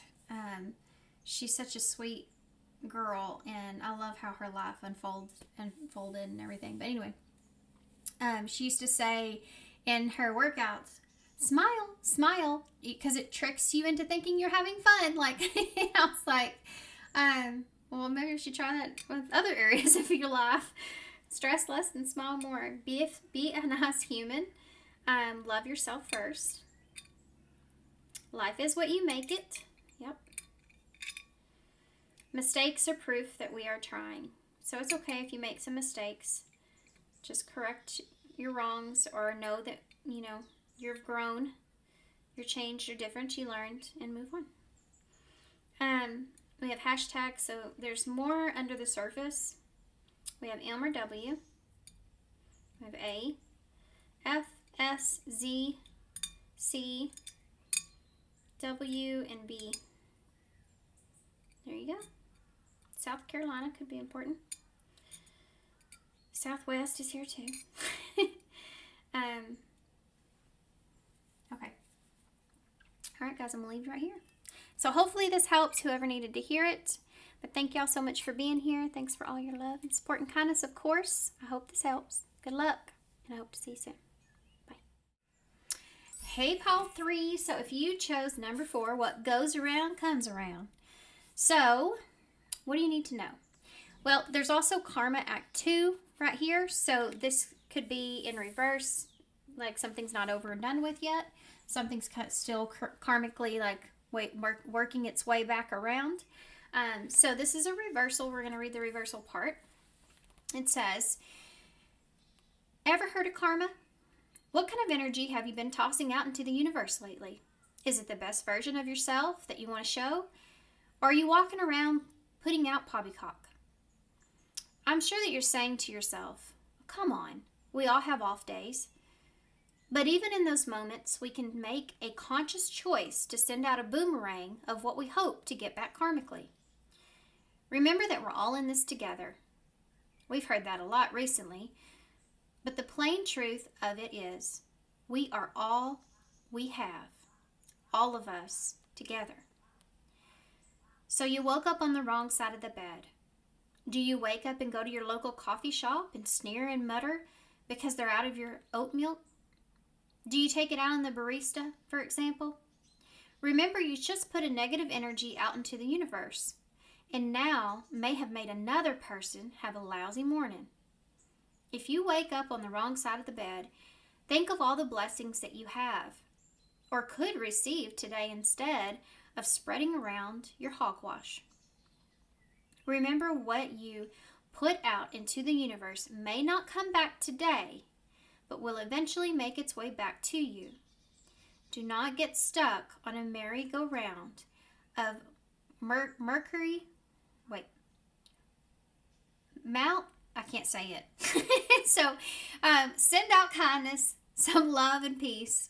This is the page number 19, which is the sun and tarot. So clarity and insights, needing to see this, needing to understand this concept here of, being in a bad mood or bad situation and not allowing you to make that worse on yourself by projecting that out to others. Okay, so there may be also something karmically here that you may be trying to get justice for, be careful of that. Because that can lead to just coming back around to you. So I know sometimes that's easier said than done. But it's a process. It's something you have to figure out. I always think about it like this. Okay, if I was to do X, Y, and Z, not saying I'm ever doing like something bad, but you know what I mean. Like we all karmically, our ego kind of gets in the way of things. So if you were to do X, Y, and Z, if that was done to me, what would that feel like in the future? Because think of it like a boomerang. Any kind of energy you put out there is going to come back to you. Kind of taking a minute, taking a breather. And if you do have an off day and something's said or done or whatever, then apologizing or taking responsibility for it or, changing it when you see it. Sometimes we don't realize that we're in a mood until your kid has not put on his shoes when you've asked him several times. Okay. So these are the answer oracles. We're going to use these to get started. Tell me about pile 3. What do they need to know? Determination. Pushing up through the cracks. Go all out, it says. Struggle desperately. And belief in victory. And then we have reject here. Some of y'all are upset because you were determined or you were pushed or you went all out here. You struggled here. You believed here in the situation. This determination that's kind of a harsher energy. When you're determined about something, you're doing something because you believe that it is going to play out for you. You're going to have victory in it. When that doesn't happen, you get rejected. And you definitely, if you get rejected and you feel like, you're getting kind of the rear end of karma in some way, and how unfair that is. This rejection, and because you were so determined in a situation or you gave so much to a situation, that can have obviously a negative impact, right? Book. There's some kind of information here. Let's keep going real quick. What do you need to know? Show. Let's get one more. What do you need to know? Gossip. Okay, that makes sense for what I was fixing to say. There's something here, wisdom, that you may not see or know yet, that hasn't played out in the situation. Karma, she's she's sneaky. Think of it karmically. Things don't come that boomerang sometimes, depending on the length of something, takes time to get back around to you. And just like it said in that, if you're on the better end of that, keep that in mind as well. So not trying to take a situation into your own hands, but karmically or justifiably, right? Anyways, just whatever that is. Well, that was just awful. But anyways, not trying to take that and run with it, right? But kind of giving some time. Karma, let's just put it like this. I get this in my readings sometimes, and it's a hard energy to deal with, like personal readings that I get. People will write me, especially in romantic situations, or even friends, really, and they'll say, I don't understand. Like, it's starting to make me feel like I am done something wrong. I'm not in the right end. Maybe I wasn't as justified in my decisions as I thought I was, or whatever it is. I'm having a hard time sitting with it because that other person, that other situation seems to be blossoming, growing, blooming, like things seem so good over there and like this and that, and it's like nothing has happened for that person, and they're like, universe, like, what the heck? I've been following the path and doing all the right stuff and making the decisions good for myself. Like, what is going on? Think of it like this. Do you think that it's better or worse to have something happen to someone early on or immediately after, or to wait until that person has something to karmically be taken from them? You see what I'm saying? So whatever the situation, maybe karmically that person's not imbalanced yet. Think of it as a scale, because that's what karma, balance. Think of the scale. Let's just say you're on this side of the scale and you've had like these burdens that you're holding on to or you're carrying, and the weight of that is pushing you down. All right, so the scale's like this for the other end or the other situation or person. And slowly that person's starting to build responsibilities, rebuild, get accumulation of abundance and everything else. Starting to build the weight of things. You're starting to go balance yourself out as they're balancing themselves out. Now karma will come in and say, okay, now we're going to take some of your burdens off. And they'll start to take some of your burdens off. And before you know it, you'll start to lean like this. Now I understand that balance is of all things, but karmically, in order to bring balance of the scales, sometimes it's all at once. And that takes a period of time. And you may not see it right now. And this is what's so hard, is understanding that you are learning and growing with all the emotions and with all the feelings that you feel. Like learning to get out of the bed in the mornings. If you get on the wrong side of the bed, tell yourself, you know what? I may have got on the wrong side of the bed, but I'm so thankful I did get a good night's sleep. I did sleep pretty good. So, it's recognizing those blessings. That's what takes the burden or the weight of what you're carrying or where you're at or how things are or how things went the way they did. Slowly and surely starts to take those burdens off of your scale. So keep that in mind. You can't always see and know exactly the truth of what's going on in a situation.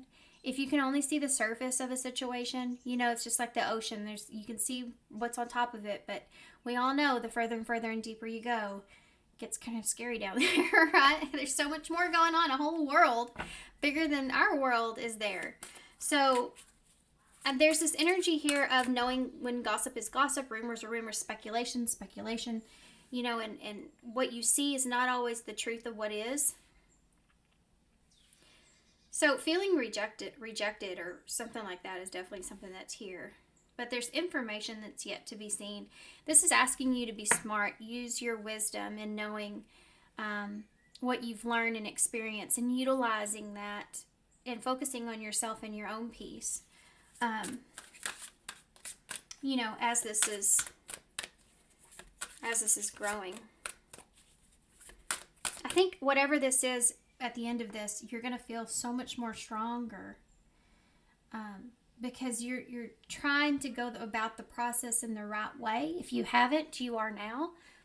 Just lost my voice there. It's just like it says, you may have some off days, but don't let that, mess up the whole situation. You can always start fresh again. It's like when you get out of the bed in the morning, you have a day. You make somebody else upset, they have a bad day, whatever, and it's like, I feel bad.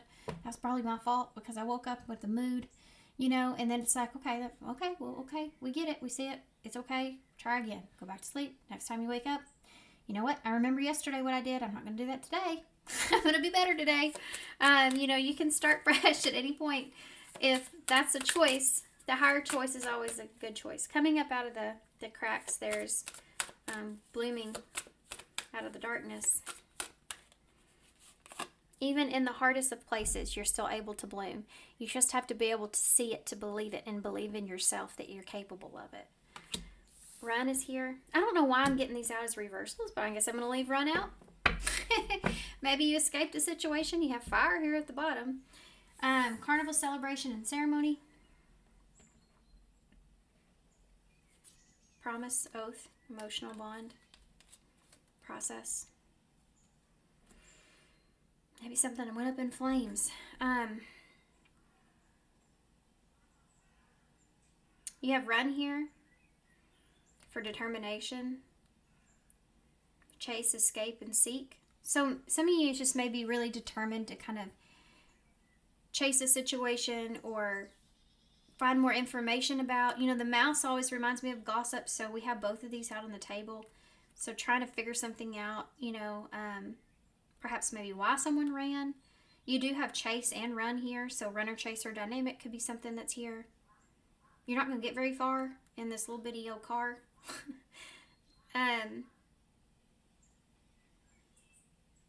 Yeah, that surface level of things, right? Just like the ocean, too. You can't go so far down deep, but you know there's critters down there. Some really crazy looking critters down there. Okay, so we are going to use the Earth Woman Tarot, and I have to shuffle it to the side because the deck is actually not appropriate, apparently, for YouTube. It's not bad, it's just art, but whatever. So disrespectful to the artist, but anyway. Okay. So what does pile, maybe you're just needing to run away from this determination to, for karma to play out in your favor, or for things to work out, or for someone to understand or see something, you know. What does pile 3 need to know at this time? What do they need to know at this time? 8 of Wands is here. So this is something that needs to change here. This is like a change in the wind, a shift, change. Like you have all these flowers that are here too with that one. I'm loving the daisies. So sorry guys, let me get a drink of coffee real quick.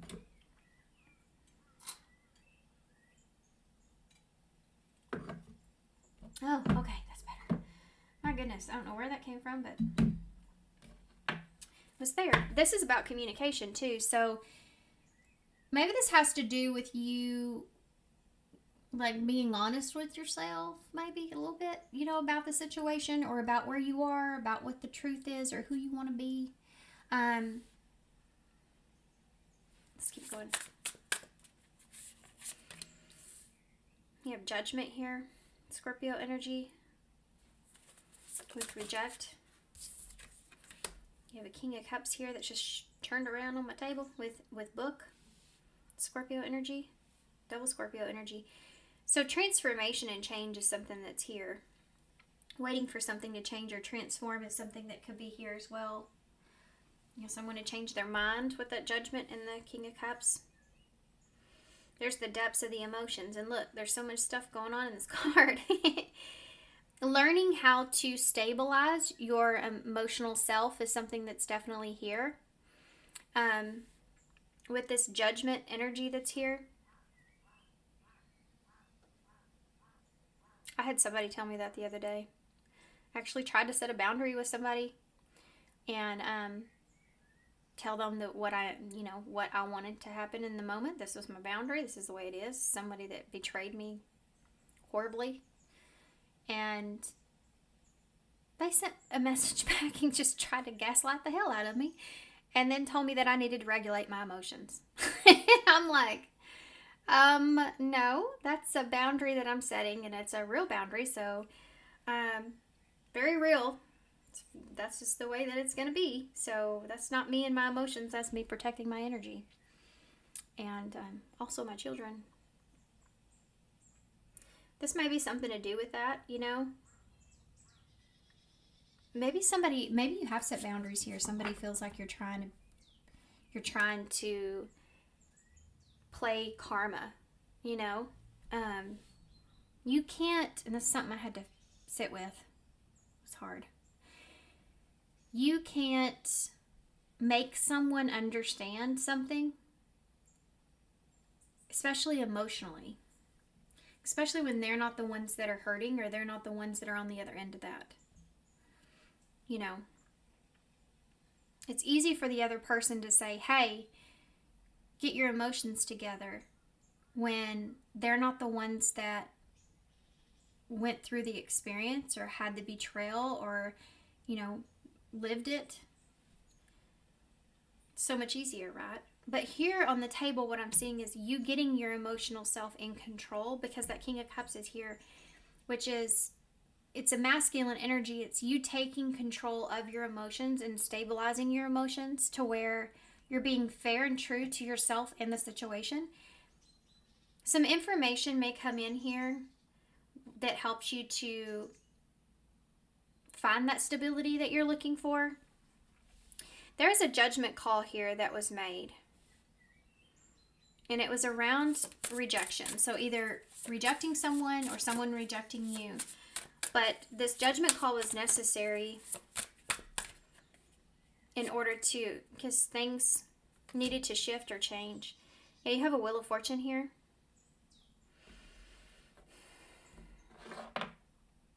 Wheel of Fortune was show. Gossip, you have a Nine of Cups in the reverse. So not being happy about what it is that you hear or what someone thinks or what they're assuming or speculating here. Slander, not being happy about that. But that Wheel of Fortune is karma. That's the karma.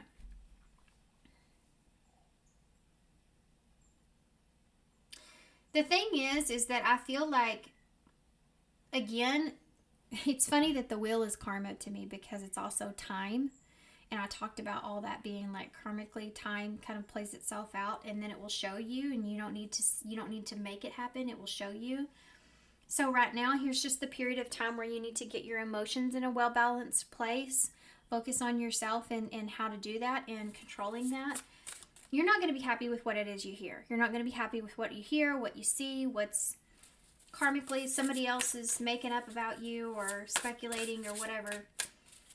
And you don't have any, you can't control that. You can't control what other people think or say or feel or whatever.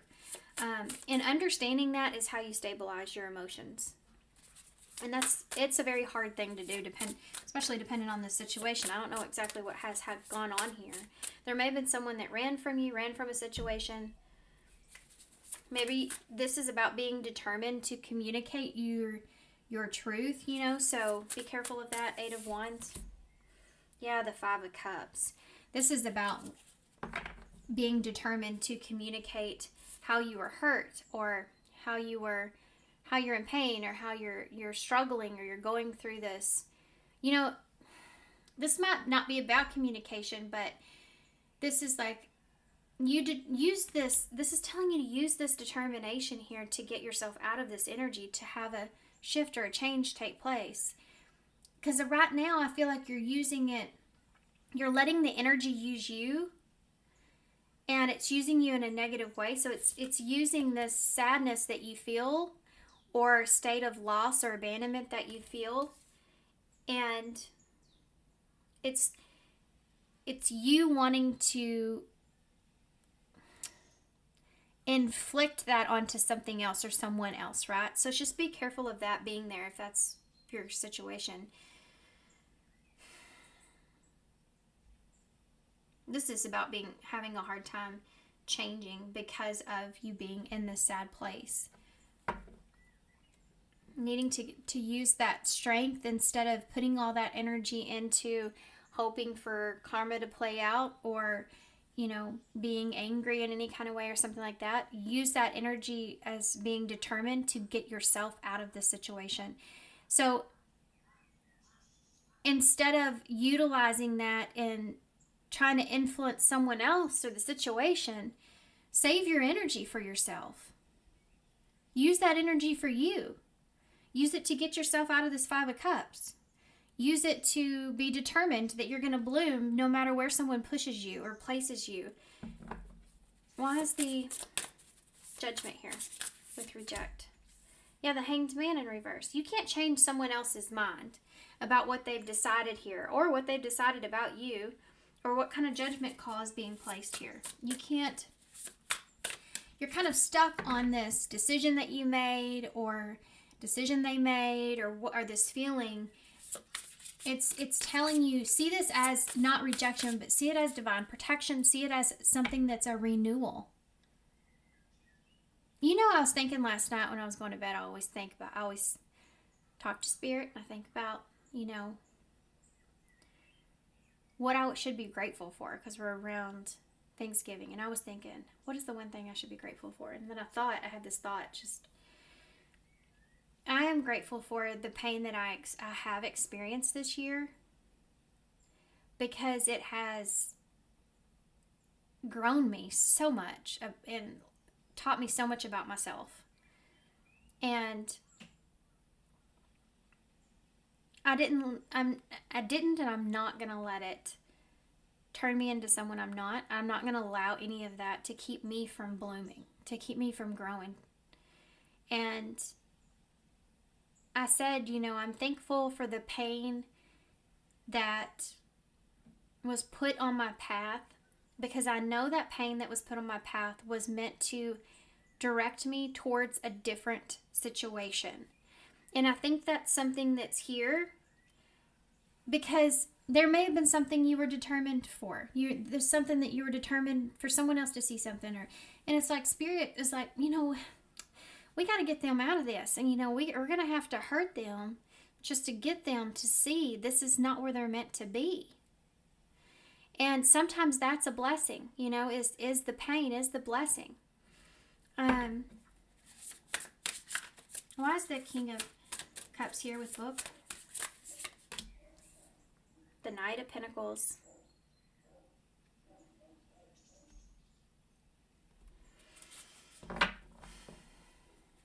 That's that determination with that King of Cups, being determined. This is learning how. The Knight of Pentacles is determined to figure something out, to learn something, to understand, to have compassion and empathy and determination for themselves to get to that balanced place. This is what it's telling you to focus on, to set your understanding on this right here. This is where you need to be, right here. Okay, so the Wheel of Fortune would show the Magician.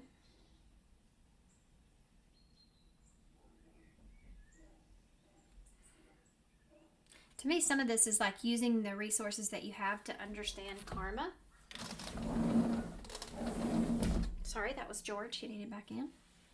Fast. Oh.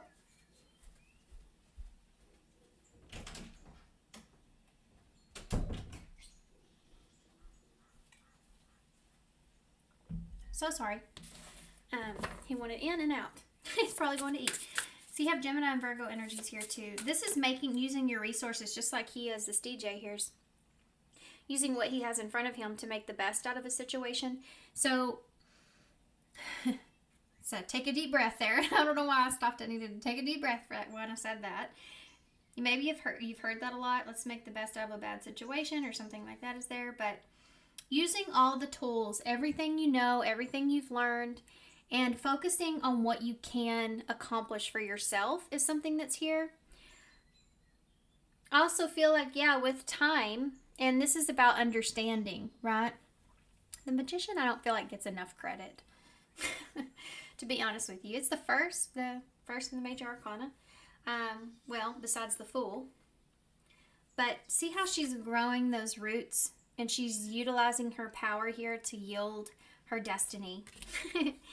You have all these roses beside her, which I love. That's where the roots are coming from. And, the roses have thorns, and you have some thorns that are from this, but those thorns are protecting the roses. And I think if you could understand that and use that and utilize that as you move forward, you could really create something really good for yourself. This is a whole nother energy that's here that you're going to have to put to the side, because I do feel like that there's going to be this here. You can't get away from this. This is going to be this here. You can't get away from negativity. Especially the brighter you shine, the more negativity is going to come towards you. And I know that sucks, but you are doing good. The devil doesn't go after the people. He uses people that are no good, but he doesn't go after. He goes after people that are with the light. If the world was light and dark, and there was a spiritual battle going on, the devil's going to try to use the shadow to overcome the light. And so he's going to, focus on the negativity is going to be drawn towards the light. And so staying out of that place, I feel like, is really important. And just understanding that, there's going to be rumors, there's going to be slander, there's going to be things that people say. People that are unhappy about where you are, decisions you made. People that are not happy with way you're going about doing things. Let's see exactly. Yeah, the Emperor in reverse. This could be somebody in particular. Somebody that you're mastering your emotions here, by the way. I know I've already kind of said balancing and everything, but this is mastery. Anyway, the Emperor in reverse is a very not so great, arrogant, no good, cheating. I'm just kidding. Well, it could be. I don't know. The Emperor is not a good person, not a good energy. In all honesty, it's Aries energy, and I don't have anything wrong with Aries energy. I have some Aries friends. I like Aries. I always tend to be drawn to people with fire, which I have a Sagittarius rising, which is a lot of me, but I'm mostly water and Libra, which is balance in between. You know, I have water, fire, and then in my moon is Libra. So, but I tend to be drawn to people with fire because they live a life or they express themselves in ways that I feel like I could never express myself. So free and open and honest and, you know, just whatever, which I'm more of now than I was. But now when this is on the flip side, this can be somebody that is very blunt, can be somebody that is hasty, somebody that it can be impatient or rude. Somebody's very selfish, self-absorbed. I mean, there's a lot of negative energies around this being in reverse. Someone that plays out based off of their ego or insecurities, out for themselves, you know, all this kind of thing here. So this may be coming, this unhappiness or dissatisfied kind of feeling here, where someone's not happy with the rumors, not happy with what they hear, not happy with the slander, you know, or not happy with what you're doing, what they're hearing about you, whatever the case.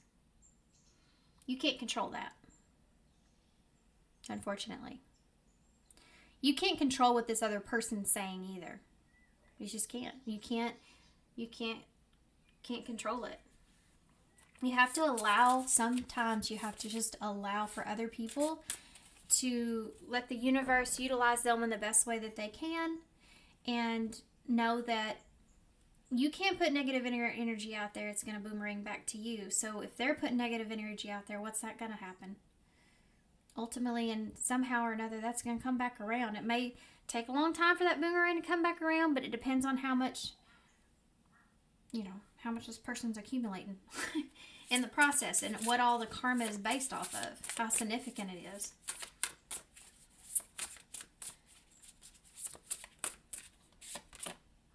Queen of Pentacles. Get your comfort through that understanding that you're not going to be able to make everyone happy in this situation. And there's somebody here that may be very unhappy with the way you're setting boundaries or how things are, and they may talk a lot of smack about that, okay?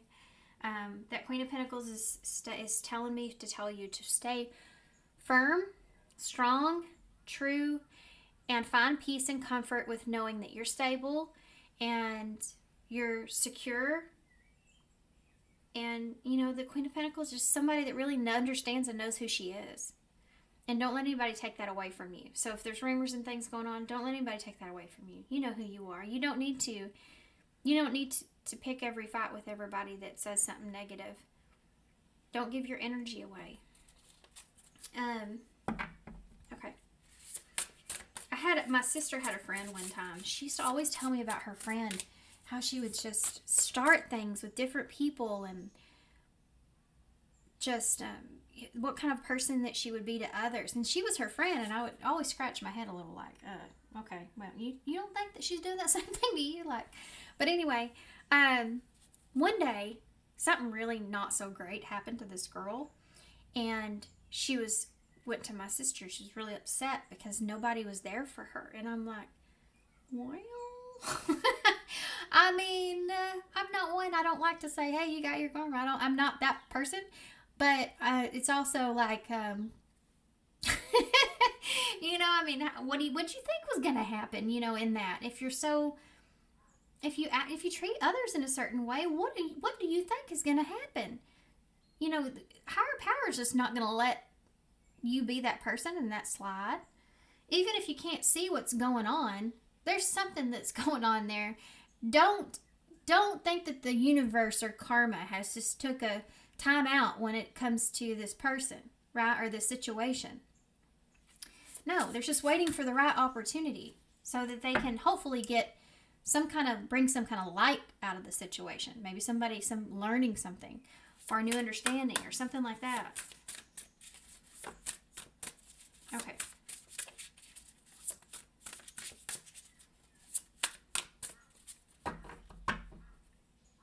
The Fool in reverse. There's the first major one. Just be a little bit more cautious here with that star and the Ace of Cups. Yeah, something significant really happened here. Made you feel unworthy or undeserving with that Nine of Pentacles being in reverse. You have Three of Swords, Ten of Swords, so it's a lot of painful energy that changed some things about you perhaps, or possibly even changed how you see someone else even. I have to get George, guys. He's wanting back in my room. Come on. Well, I mean, go ahead. Jump on there. Or go back to sleep. But don't let all of this pain, don't allow that to destroy you. Don't allow the situation, this person, whatever, to have that. Turn you into something different or somebody that you're not. Remember who you are. Justice is here. Justice here in reverse. This is not going to go unseen. You need to understand and know that. I think more than anything else. This is not something that is going under the radar at all. This person, the situation, they're not getting away with anything, even if it seems that way. Karma knows every single person's address. If you move, that doesn't mean they don't know where you're going. Okay, so just keep that in mind. Maybe somebody's moving. You have a Ace of Cups, the Star, which is awesome energy, and the Fool. So when you now, I think part of the lesson in this too that you've probably learned is not just diving head first into something because you see it as, you have wings. Taking a leap, just jumping off that cliff because you have so much faith that you have wings and everything. It's the way you're supposed to do it and everything's going to go great. Because, George, you're killing me, buddy. Would you make up your mind? Oh. Nope, never mind. My dog popped right in front of him. He's like, no. I don't want to go out there now. Anyways, now you know whenever you get to that cliff, not to have blind faith, but actually just understand and know yourself enough to know that you're still able to take chances. You're still able to move in that direction, but there's just a new sense of cautiousness that's around it. With the Fool being in reverse, it's like you weren't a fool here. You just had a good heart, or you had an open heart. You believed in someone or the situation. That doesn't make you a fool. That makes you a good person.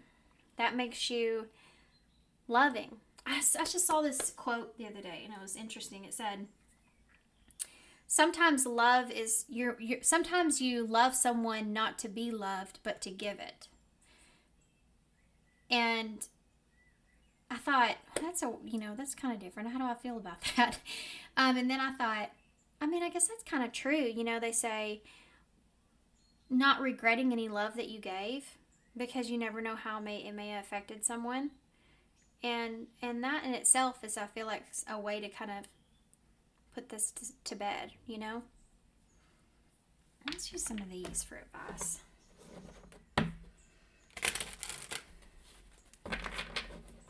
It said, I don't regret loving you because you needed every ounce of that love that I gave. That's what it said. And usually that's always the case. Okay. Even if it's just for a little while, you put some kind of more of light into the world instead of darkness, What advice do you have for pile 3? Past life connection. Someone with a heavy influence from your past is with you. Okay. Flicked flat on it. Flicked out there. George, what are you doing, honey?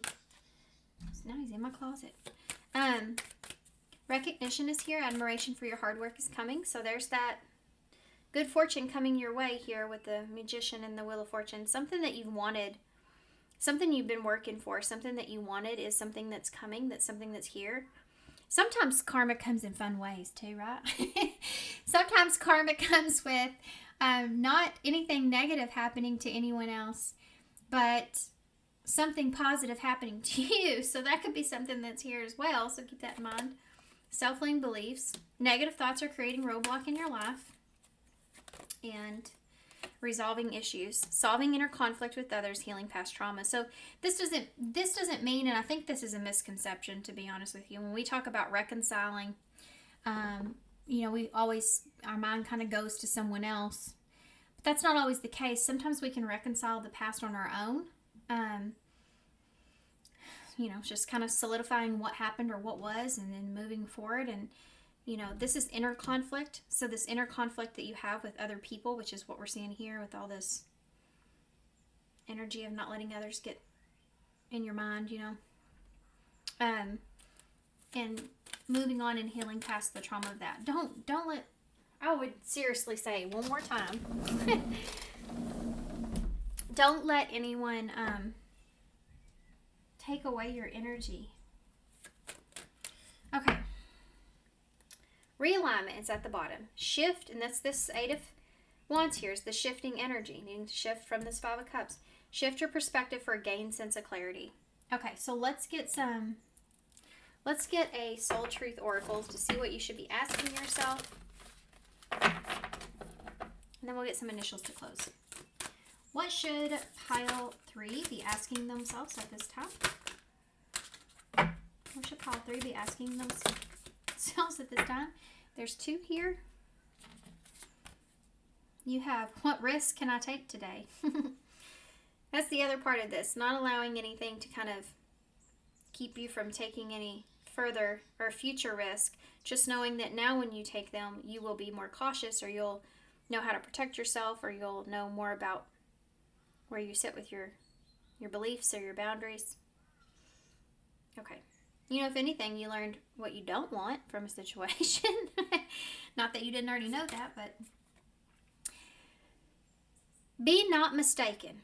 You will have to take bigger risks than you ever thought possible on the path towards your dreams. You will have to take the big, scary leap. But do not fret, because your soul has wings. Did I say that? Didn't I say that? Something about having wings with this full energy. It's like you don't have wings. That's crazy. And then it says, what risk can I take to move towards my dreams? Make a decision and do it. No more thinking, only doing. Be brave and courageous, and you will discover what you really are made of.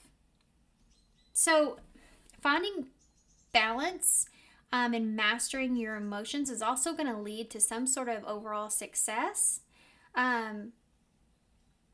Being balanced in our emotions does lead towards success, because we're not acting or playing out scenarios or situations in our emotions. We're using logic and reason and all the other things along with it. And that can really, if we're working and we're focused on what our star is, what our desire is, our wish, our manifestations, changing situations for yourself, then that's where all that energy is going to flow to. So you may be taking some kind of risk here, and I feel like this whole thing's purpose is to help you to build up your reassurance with yourself, because you are going to have some risks that you're going to be taking here moving forward, which is going to lead to a lot of abundance. So if anything, take away that skill set from the situation. Am I letting fear stop me? Are you experiencing a mountain of fear right now? Are you stalling, freezing, or giving up? The juicy secret is that you are the boss of fear. You are unstoppable. But it's up to you to see that by taking action. Today, be brave and do it scared. Choose one fear and move through it. You are in need of a hero So that is who you will become. So I do feel that here, like you need to like be your hero of your own story. And instead of putting that negativity or that anger or whatever you feel on hoping like not so good things for this person or the situation, flip that around like it says about waking up in the morning and focus on yourself, because that in itself can be the best way of handling a situation. Yeah. Persevering, abundance, your stability, being in a peaceful place and being in a peaceful, happy place, or whatever's most important to you, that is the best. To me, that's the best kind of karma, because it's karma that it karmically affects both situations where they're needing it. If that makes sense. Interesting. Okay. Let me get one more before I close, and then we'll get some initials. Let me get one of these first before I just leave y'all behind. There's something that's coming that's going to involve taking somewhat of a risk and not letting fear get in the way of that. And I think this whole experience is definitely helping you to do that. Trust in the divine, number 34. This experience has divine meaning. Healing will come. Know that you are on the right path for growth. So that's basically what I just said, but there we go. Reassurance. Keep your eyes on the light, okay?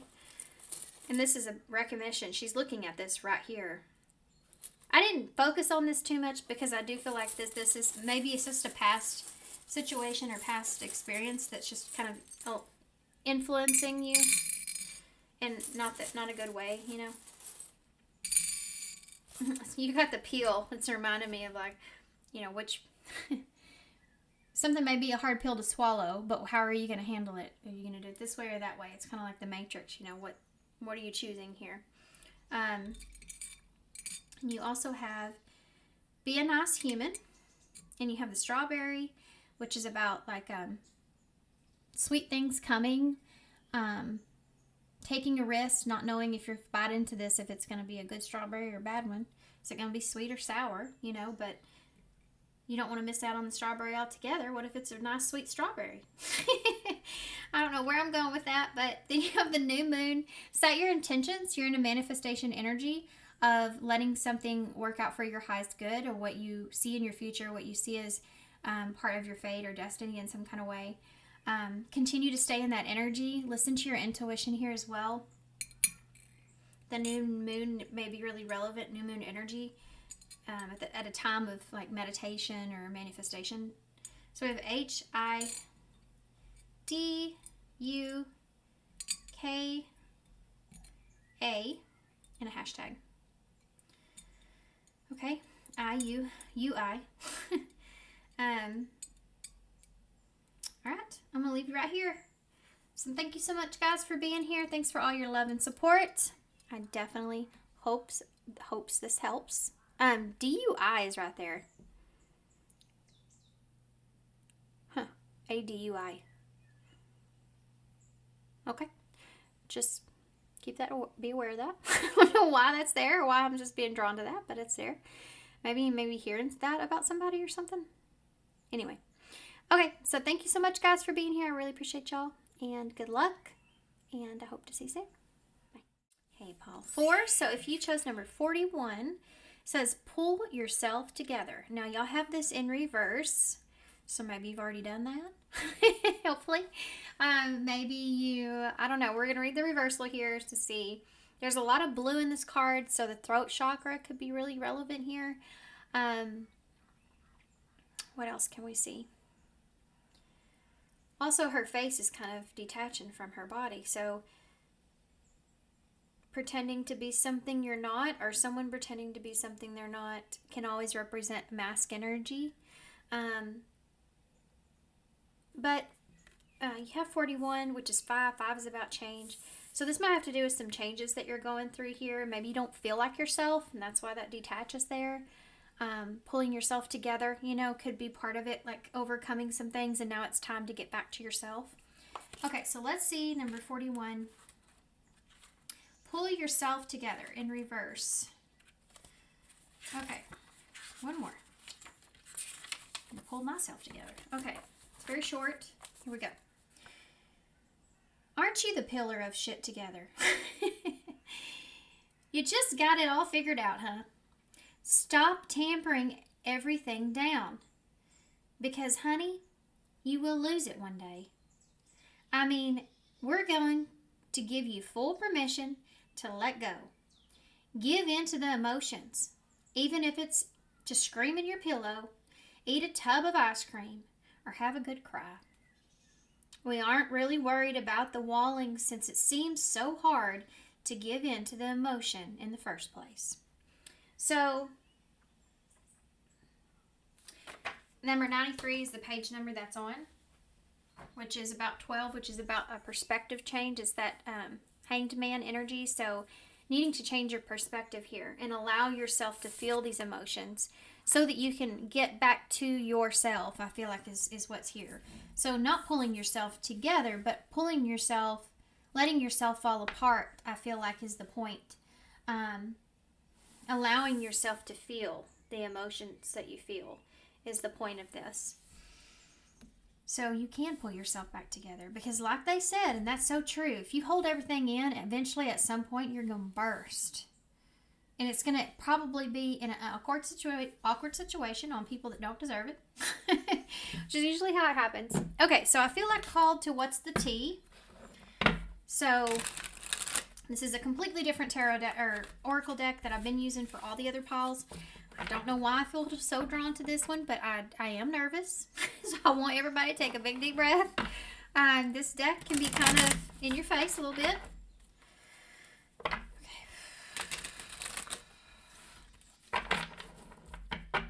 What does pile 4 need to know? What does pile 4 need to know? Those came just right on out of there, didn't they? Let's do this one first. Queen Rising and fake accounts. Okay.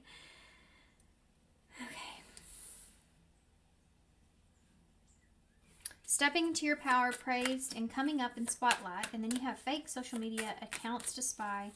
Facebook, Instagram, Twitter, etc. and dirty offer. What does pile 4 need to know? Always partying.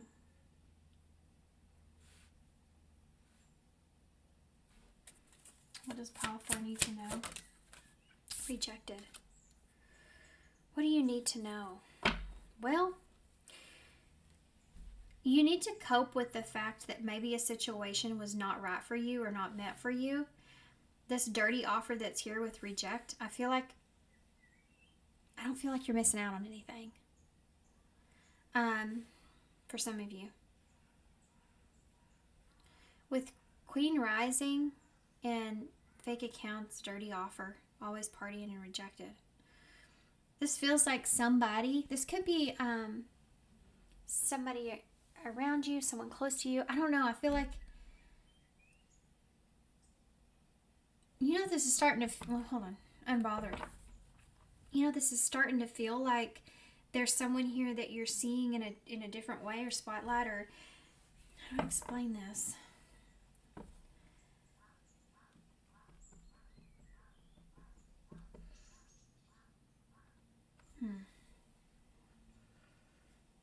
Let me try to figure out the best way to explain this. Give me just a second, because this feels like it is a little bit delicate. We are talking about your emotions and a lot of them. It has to do with this rejection. Dirty offer, always partying, fake accounts. So there's a situation on my table where I feel like you're trying to act like it doesn't bother you, but I think that it really does. Thief. Shine and played out.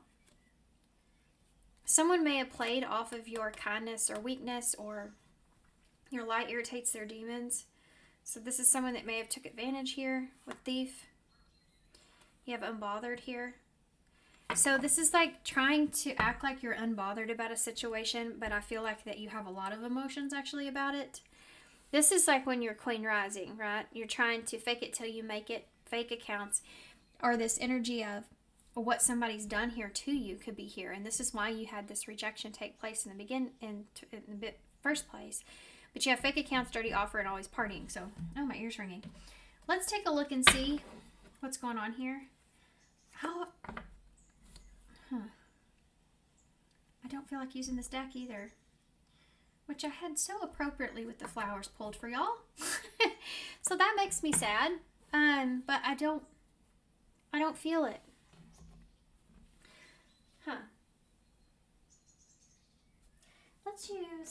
Let's use the Little Prince Tarot for y'all. I don't know why I just switched.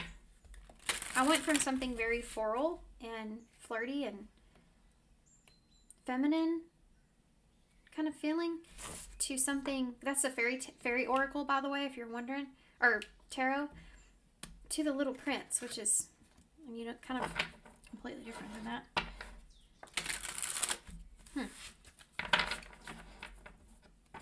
Unbothered, thief, shine.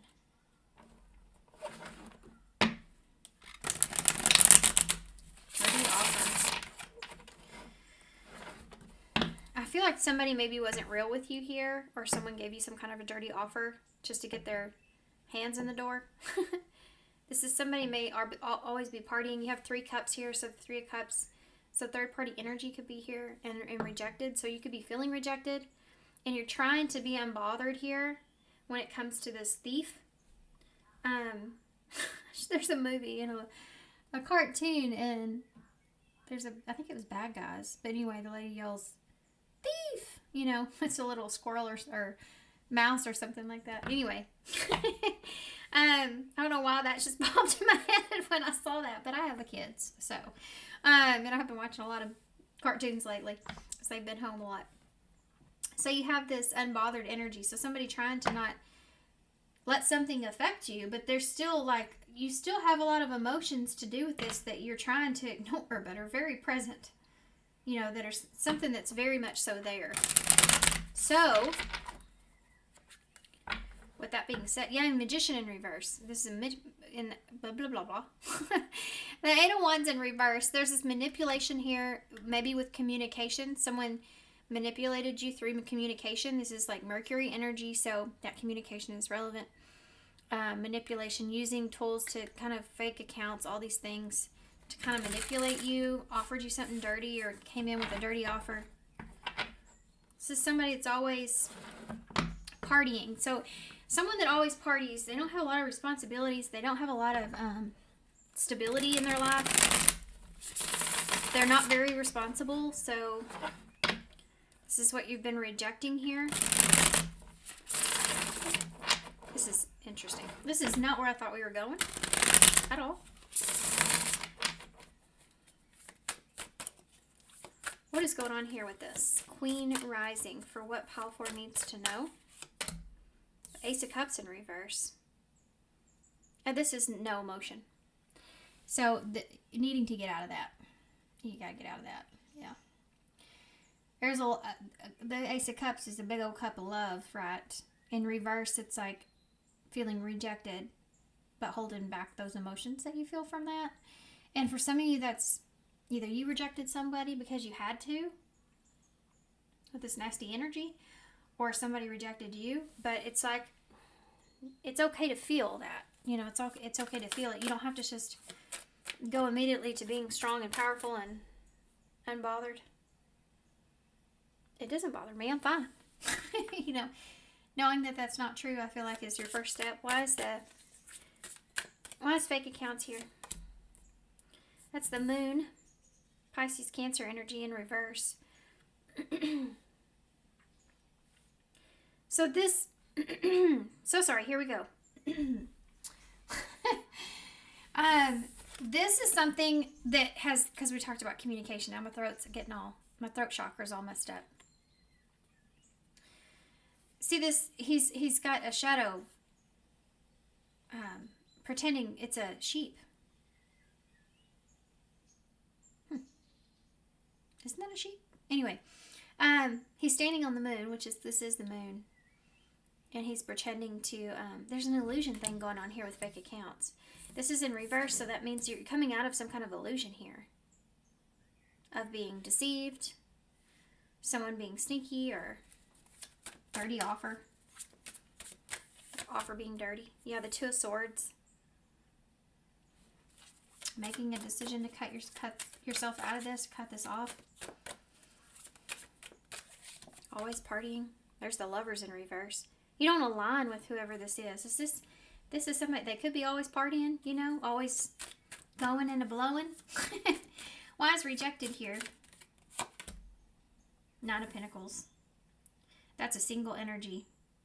That's rejection. And look, he's throwing his fist up in the air like, yeah.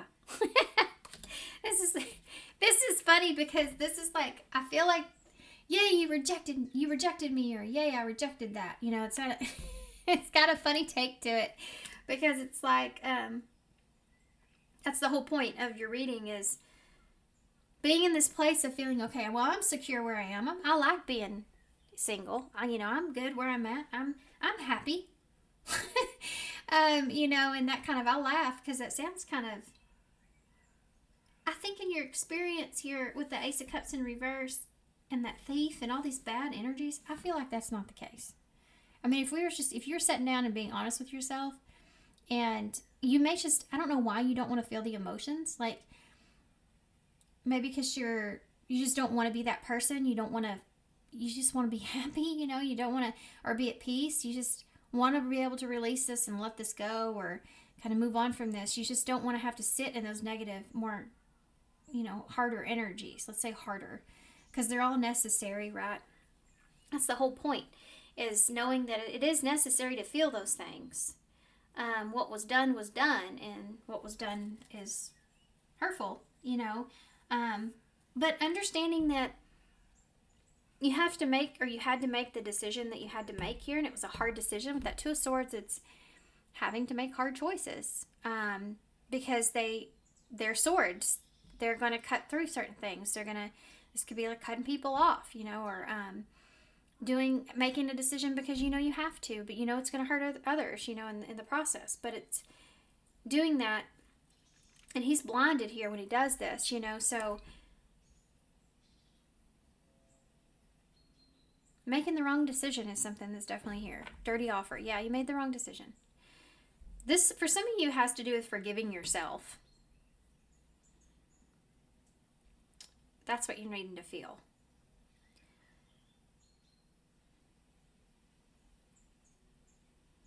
Not just letting something not hurt you, but understanding that it did hurt you. That's where your real power comes from.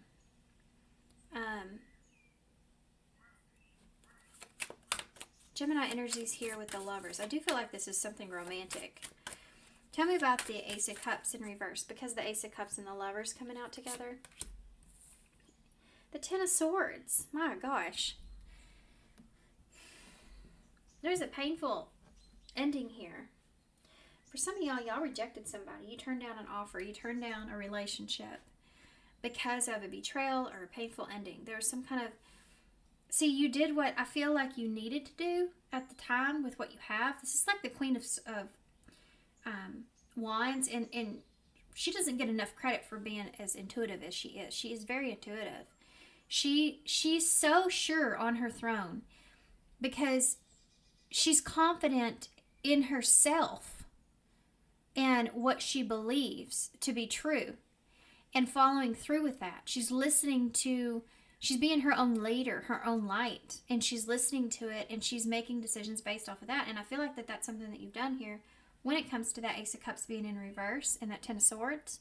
By doing so, it could have caused a lot of pain, or hey, it caused you pain, but you had to make that decision. That was what you knew was the right thing. So the Moon in reverse, Queen of Cups, Cancer energy. Cancer energy is big here, and that Moon being revealed, truth being revealed.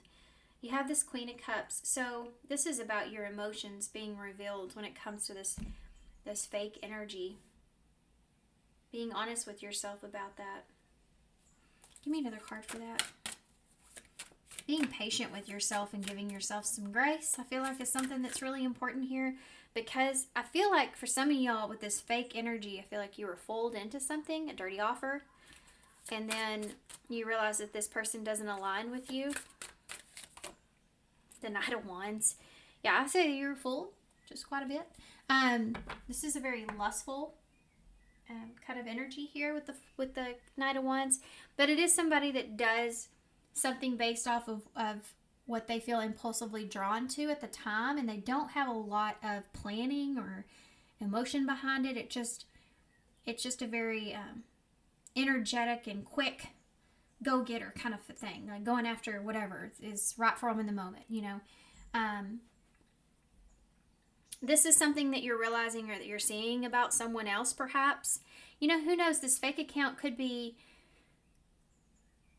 your energy, and this is what you're figuring out about this person. This Knight of Wands is like, maybe you're figuring out somebody's a player. They're not who you thought they were, through doing some investigative work. I've learned in all my relationships, I always, like, I try to be that good wife or girlfriend or whatever, and try to not, you know, give them the benefit of the doubt, and try to not be snooping about anything. If I ask them straight out, believe them. But then I'm also very intuitive, and I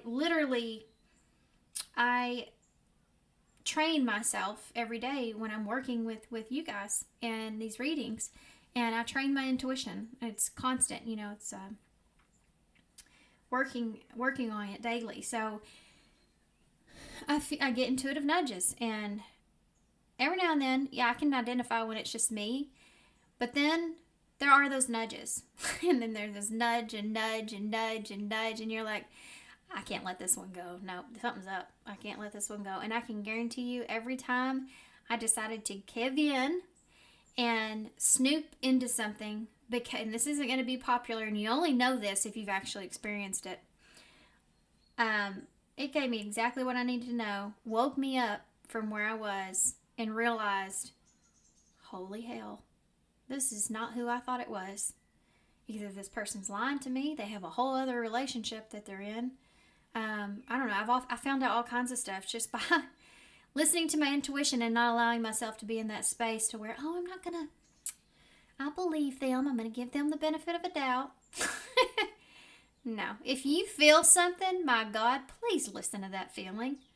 If you feel like something's up, if somebody's not hiding anything from you, they won't care. It's truth. They won't care. Anyways, I feel like with this here, you've kind of figured something out or found something out about somebody. And it was kind of exposed to you in whatever kind of way. You have the Hermit here in reverse. Virgo with that Two of Swords. 30 offer.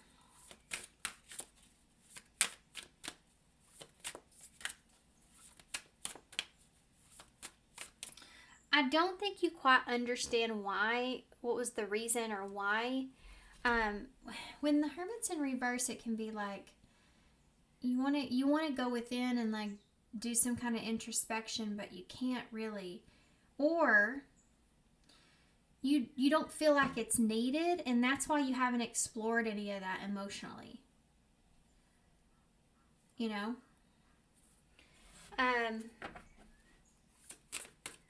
Some of y'all are afraid to go within too far because you know, like, it won't matter, so you just don't. But I feel like it will matter. There's a lot of emotions stirring in there that need to be tamed, calmed, looked at, understood, or they're desperately wanting to be understood. Six of Wands, recognize. There's some deep emotions here about this dirty offer and some decisions that were made and how it feels, and those are things that need to be acknowledged and recognized. The Lovers in reverse, always partying. Queen of Pentacles. Queen of Pentacles isn't someone that always parties, that's for sure. She's a mother and a wife, and a, you know, she's the one that has all the responsibility So you may have felt in a situation that you didn't align with someone because you always felt like you were the one being responsible, or you always had the responsibility, and the other person was this partying energy. So you didn't align with this person.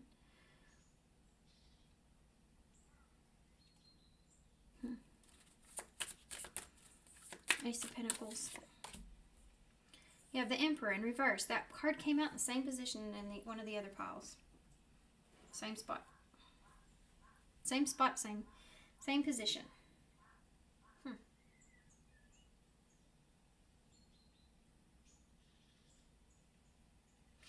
I don't know why on this card I just want to sing the song Humpty Dumpty. I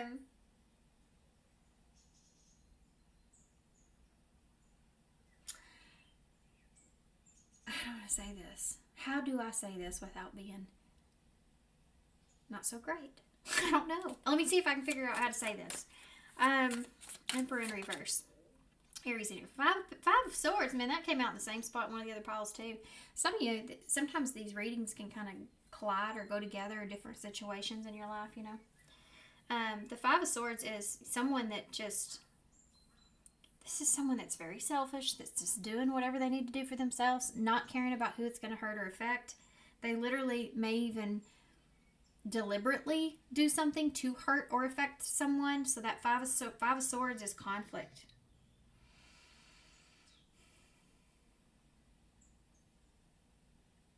I don't know if there was someone here that was jealous of you, or you made them feel a certain way. So, this person feels like they have what do you call it? A superior complex or something, or like, I don't know, God complex or something. This is somebody that feels like, I don't know, they feel like they're in the right for some kind of rejection or something like that. But that Nine of Pentacles is there. So, something to do with something playing on this person's insecurities. This is someone I feel like that took advantage of a situation. So if this Nine of Pentacles is here, this could be even financial for some of you with that Nine of Pentacles. This is someone that may have took advantage of you, or took advantage of your stability or your support or kindness or energy in some kind of way. Like Humpty Dumpty, you've had to put yourself back together again.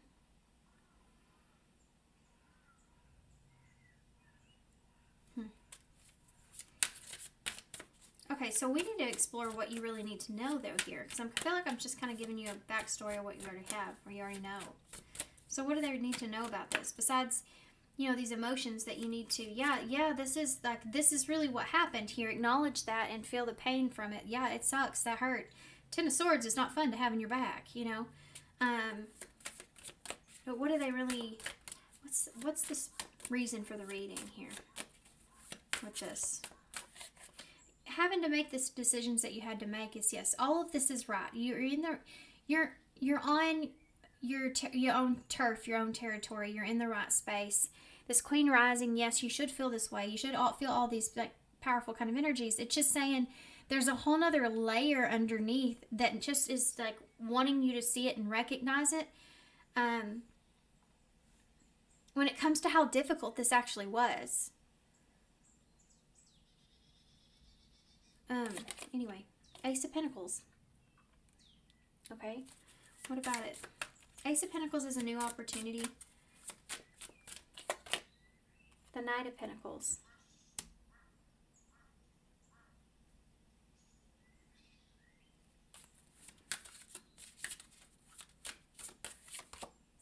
The Seven of Wands. Okay, so here's the thing for some of y'all. You need to go through these emotions because you need to know how to feel if this person or someone comes to you in a similar energy. This has to do with like identifying not just your power or strength, but also identifying your emotions and how you actually feel about the situation. that Cancer energy that's here is a receptive energy. And I feel like this has to do with knowing how you feel in the experience is going to be where the power actually is, if that makes sense. I do feel like for some of y'all, there's someone that may come in a defensive energy, trying to, do you see how he has his finger up? And he's like, wait just a second. Wait just a second. Let me defend myself here.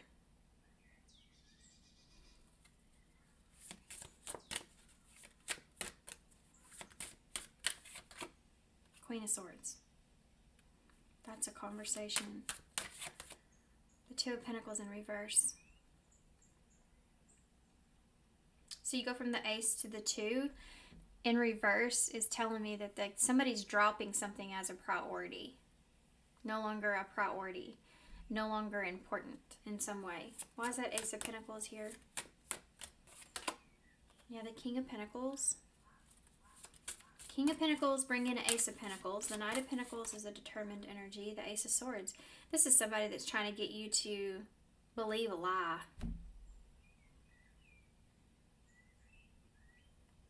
I don't know how they're going to go about doing this, but I don't like this at all. This did come through in one of the other readings too. Something like this or similar. This is somebody though that's very, this is somebody that's coming in a very, I'm doing the right kind of thing. The King of Pentacles is Capricorn energy with that Ace of Pentacles. So this is really somebody that's coming in maybe feeling like they're in their own territory. And you're like, no, this is my territory right here. Not yours. So it will be very beneficial to you if you can just kind of go in the depths of those emotions. Remember what this card said about it will all come out at one time if you don't. So identifying and truly with how you feel about something and not letting it kind of ball up inside of you, because I do feel like in the future this person or this isn't done. I feel like this is something that's going to return in some way, shape, or form, even if it's through someone else. But it can cause a reaction out of you if you haven't processed your emotions prior to that.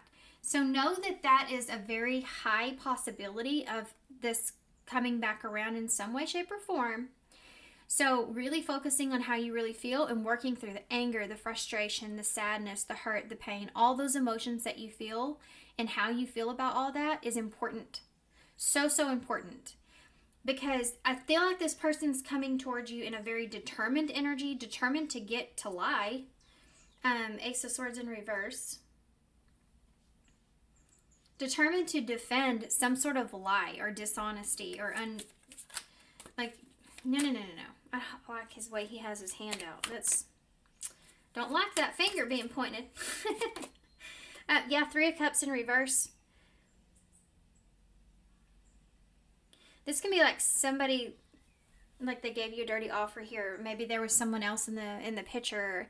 This is third party energy, right? Three of Swords. So they could feel like, or they want to come in to defend like that's not true, or that didn't happen, or yeah, I would definitely highly recommend you looking into your emotions, because I can tell you right now, this is probably going to make you somewhat upset. And I feel like this person may be even trying to get that reaction out of you to get you to look a certain way. So I would definitely be careful there. You may have facts or proof or evidence or something. She's holding up that book like, right here. You can lie all you want. I have right here, I have a record that shows I have receipts. Seven of Wands. Death. Scorpio energy. This is somebody trying to defend the way that things changed, the way that things ended, why things ended, how things ended. Queen of Swords, Libra energy. The Tower. Oh man. Scorpio.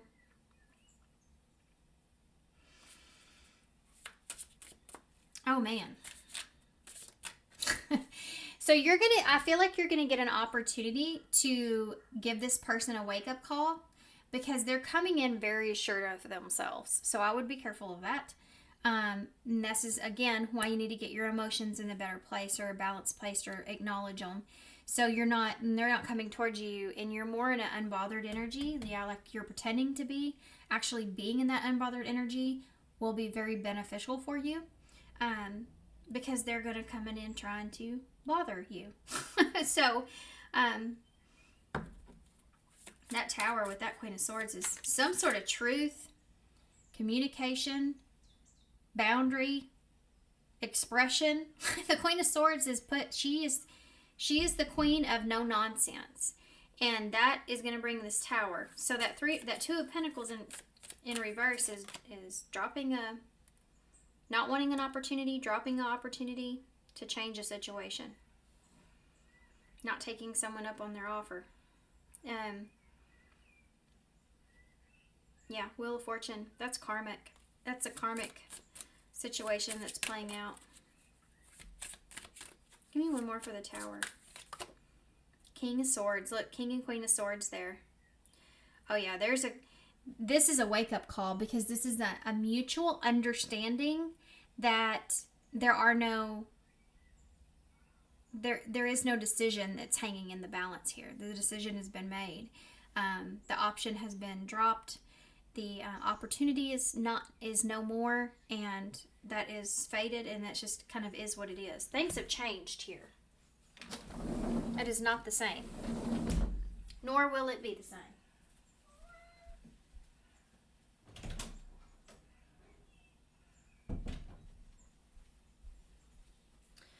You're almost too in a place to where you're making this person, through your energy, show up in a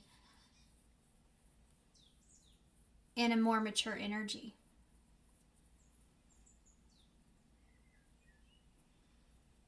Does that make sense?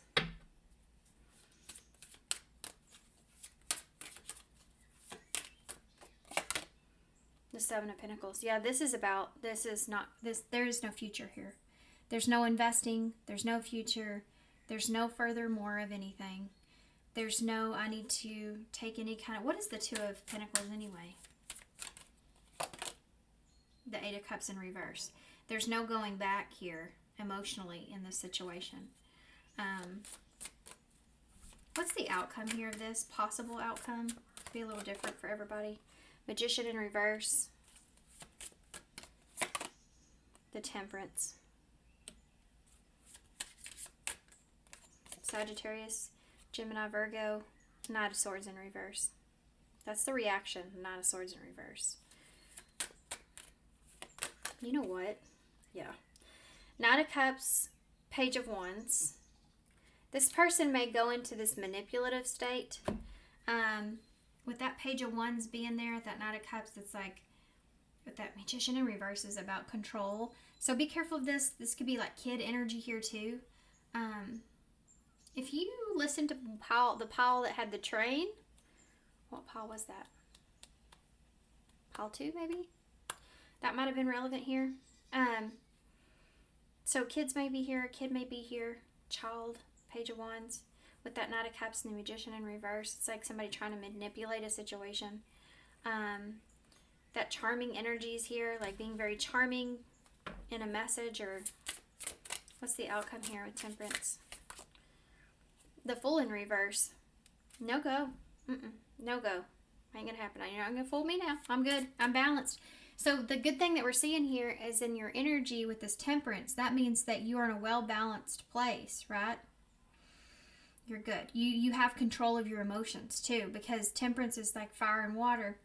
And finding that balanced point to where you're capable of being a Queen of Swords. So you're strong and sturdy in what you believe and what's right and what's important for you, and you don't shy away from that. But you do it with a loving heart, you know. So being in a well-balanced place is really important here. Nine of Swords in reverse is a bad energy. Seven of Cups in reverse. And the Four of Cups.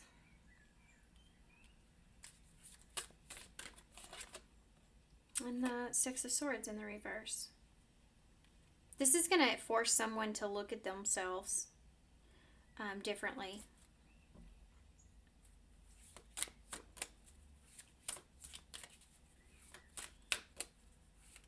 There's a reaction here, too, that's not so great. So, prepare yourself for that. How's that going to come out? Six of Cups. This is somebody that could bring up past energy. Play off of the past in some kind of way. That Nine of Swords, I'm going to repeat this one more time, is a reactive energy. It's you don't think, you just say whatever you say, and you do whatever you do, not thinking about the consequences or the actions that come along with that. But it can be somebody's communication. So this can be like somebody talking or saying something about the past, trying to get a reaction out of you in some way. I'd just be very careful of that. How do you deal with that, you know? The King of Cups. There it is. Stay in tune with your emotional self. Remember your balanced emotional self. This is the King of Cups is that taking control of your emotions, not allowing the situation to control you. So don't allow that past energy that's brought up or whatever it is to control your emotions. Don't let your emotions control you, okay? When it comes to that, because that's somebody trying to get that reaction. Full. Three of Pentacles in reverse. Yeah, no go. No. Nope. Not working with you. Not going to happen. I'm not going to commit. I'm not going to work. I'm not going to take that chance. That's my decision, and my decision is my decision. So, no. That's what that is. That's what the outcome is. And the Empress is in reverse at the bottom. With the Chariot in reverse and the Three of Swords. And the Devil in reverse and Justice. This is giving up on something here. Freeing yourself, giving up on something. Receiving your own justice here. You know, this is something I haven't said in a while, but you know we talk about justice all the time. Hold on. Come on, George. My God, dude. Are we going to do this all day long? We talk about justice all the time, Libra energy. It's funny because sometimes justice comes. But justice comes in the way of an opportunity. Sometimes. Sometimes justice comes in the way of, okay, here's an opportunity for you to have justice. What you do with it is up to you. And if you're not in a well-balanced emotional place, you could do with it and it would turn into still an unjust. Depends on how you approach or how you react to the situation. That's how justice is going to come. So we see that here. The Devil in reverse and the Three of Swords means, yeah, something was revealed to you, something toxic, something about a situation or someone was revealed to you. The toxicities were revealed to you. The devil was shown, causing this pain, the separation, loss, betrayal. The Chariot in reverse and the Empress in reverse. Don't let it control you. It says it right here. This person was not in the same vibration as you. It was something that was meant to happen or bound to happen.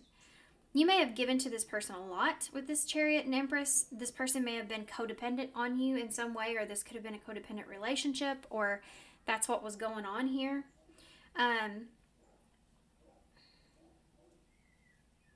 Remember who you are, okay, in this situation. You're supposed to be in the Chariot driving it, not letting the Chariot control you. So with this Empress in reverse as well, this person, be careful of them. This is somebody that's going to play on your emotions and purposely try to get to you in a certain way. I'm going to see if I can pull anything about this person when it comes to that, and then we'll get some advice.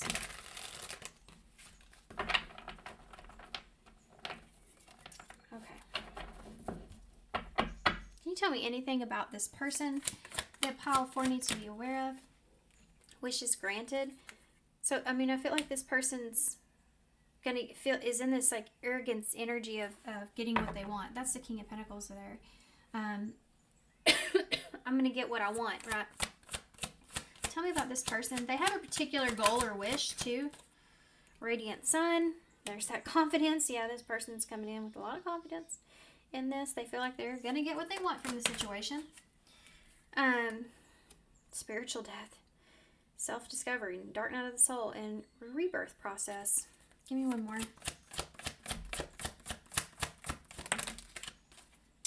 Okay, so you got the Devil's Domain and a Loyal Companion at the bottom of the deck. So you may have figured that out. This is not a Loyal Companion. This is the Devil's Domain. With this person, you also have, look at that, the battlefield and on a pedestal came out together.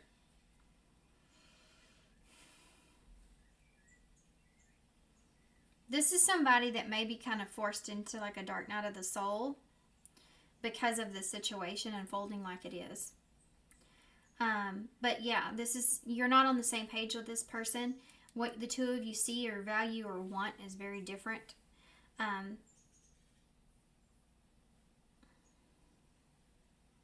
I think at one point maybe you denied this person's flaws. But I think that you're out of that now. And be careful too of this person kind of idealizing you as well. That's here. Comes in the form of manipulation though. So that could be like love bombing or confusing you. They can kind of gaslight you and then butter you up in the same sentence. You know, like a kiss and a slap at the same time. It's very confusing. So again, once again, that's why it's so important for you to be in a good emotional place. You have these two cards here. I talked about water and fire, and there it is. Let's get some advice. I'm going to pull a few of these. We'll pull a Soul Truth Oracle as well.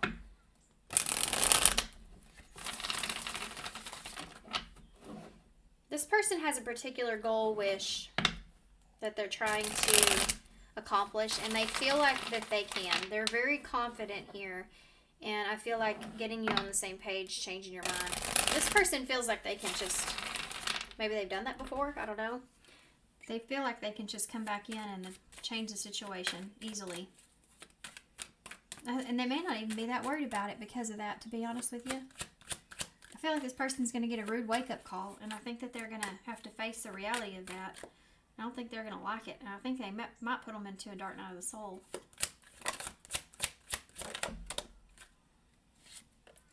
Warrior spirit. There you are. Number 65. You are born with a warrior spirit. In order to survive the path of knowledge, let your challenges bring out the best in you. That's what we see here. Letting the challenge here bring out the best in you. Conflicting desires. There you go. That's what that was. Number 38. When the choice is hard, follow the heart. Your desires will stop fighting against each other. So I think in your heart you just kind of knew that this wasn't right. You know, for some of you, you may have tried to be right or okay. Like I said earlier, you know, like try to not listen to that nudge and be like, no, I'm just going to give them the benefit of the doubt, right? And then you just keep feeling it. And you're like, okay, this isn't going anywhere. So we have 61, new love. A relationship is entering your life that will be a reflection of your newfound authenticity. So standing up for yourself, believing in yourself, balancing your emotions out, this is kind of feels like a test, to be honest with you, from the universe to see if you're ready. Some of you may be stepping into your era here, this Empress energy. Into a very abundant, blossoming kind of energy. And this is like your final test to see if you're ready for that. So, number 61 with new love, that could be something that's entering your life, whether that's a new project, new hobby, new person, new friend, new something. That's definitely something that's here, and it's a result of this new authenticity and how you understand or see yourself. Okay, let's get a Soul Truth Oracle, and then we will close with initials and charms. I'm going to go make some soup, which I'm excited about. Okay, what do you have for pile 4? Name all the things you love. That actually came out one of the other piles. It may have been the pile I keep referring to. I think it was 2, but I'm not sure. So if you felt drawn to another pile, that could be your sign there. Are you one of them? Yeah, because I talked about this. I give myself all the love and attention that I need. This is something that's here too. You know, fighting for your, fighting for what you deserve is something that's here. Knowing you deserve that.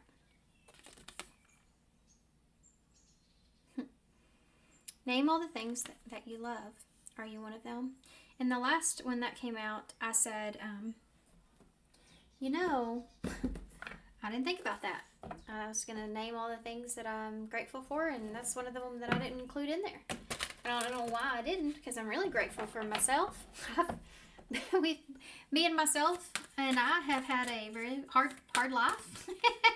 But we've had a lot of blessings as well to be thankful for. I'm really thankful I have myself. You don't think about it like that, but how sincere, are you one of them? So when you're making a list of the things that you're thankful for, are you one of them? Are the things that you love, are you one of those things? So this is a situation here where you're having to really love yourself. You're having to do something out of the love that you have for yourself. And sometimes that is very difficult.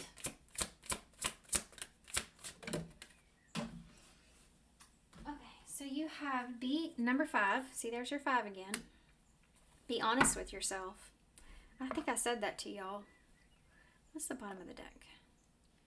Your vibration is rising, so that's good to know. I'm going to leave that out. All your feelings, even the difficult ones, have a message for you. Accept the truth, then let Source take it from there. So I'm on the right page here with those emotions, guys.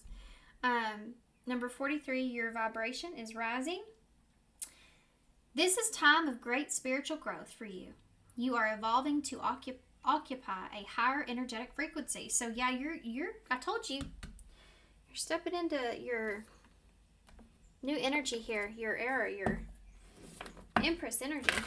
I'm going to get a postcard from Spirit. I don't know why I feel called to do that, but if y'all don't want to listen to it, that's fine. These are the best, though. I would recommend it. I love these cards. And then we'll get a initials and charms. What do you have here for the pile four? What do they really need to hear? Okay, let's see what it says. With love. Here we go. Dearest you, we have something exciting to share with you. You are a manifesting master, and you don't even know it. There will always be enough of everything that you need in this life. Money, opportunities, love, kindness. So whatever you're asking guidance about, have faith and be open to the many ways that in which you will experience prosperity. Spirit is the source of all your supply. The universe is always reflecting back to you what you believe. So whenever you fall into insecurity, you will be shown an illusion as if your fear were real.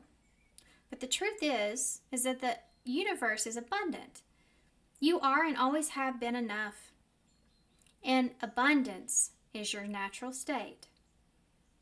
If you can't imagine something consistently as truth, you can and you will create it. You are so on the right path. Keep believing, and then the seeing happens. Loving you more and more every day. Okay. All right, guys. So let's get some charms and initials. Tired. I did this is the first time in a while I've just done all 4 readings just straight in a row, and I'm tired. I'm ready to go take a nap, have some soup and take a nap. I love you is here. Yeah, you can love and let go too, so keep that in mind. But somebody may play on your emotions here. I said this already once. And they may truly do love you. That's the real, messed up part about some situations. People have the ability, everybody has the ability to love, but not everybody has the ability to show it properly. And that's different with different people. And just understanding that concept, I feel like, can get you a long way. You have to know when you may love someone, but you also love yourself, or knowing that, love yourself first. There you go. This could also be with you, with this card that came out. Name all the things that you love. Are you one of them? Maybe you need to tell yourself this more often. Stress less and smile more. Then you have the black cat here. Could be a sign for somebody, but it's a new moon here with the black cat. So in this new energy, this new cycle, continue to listen to your intuition. You are on the right path. We have O, B, Y, R. T, D, M, or W, and Q. All right, I'm going to leave y'all right here. So thank you so much for being here. Thanks for all your love and support and kindness. I hope this helps. Boy, this was a long one. Appreciate y'all for listening, and I hope to see you soon. Bye.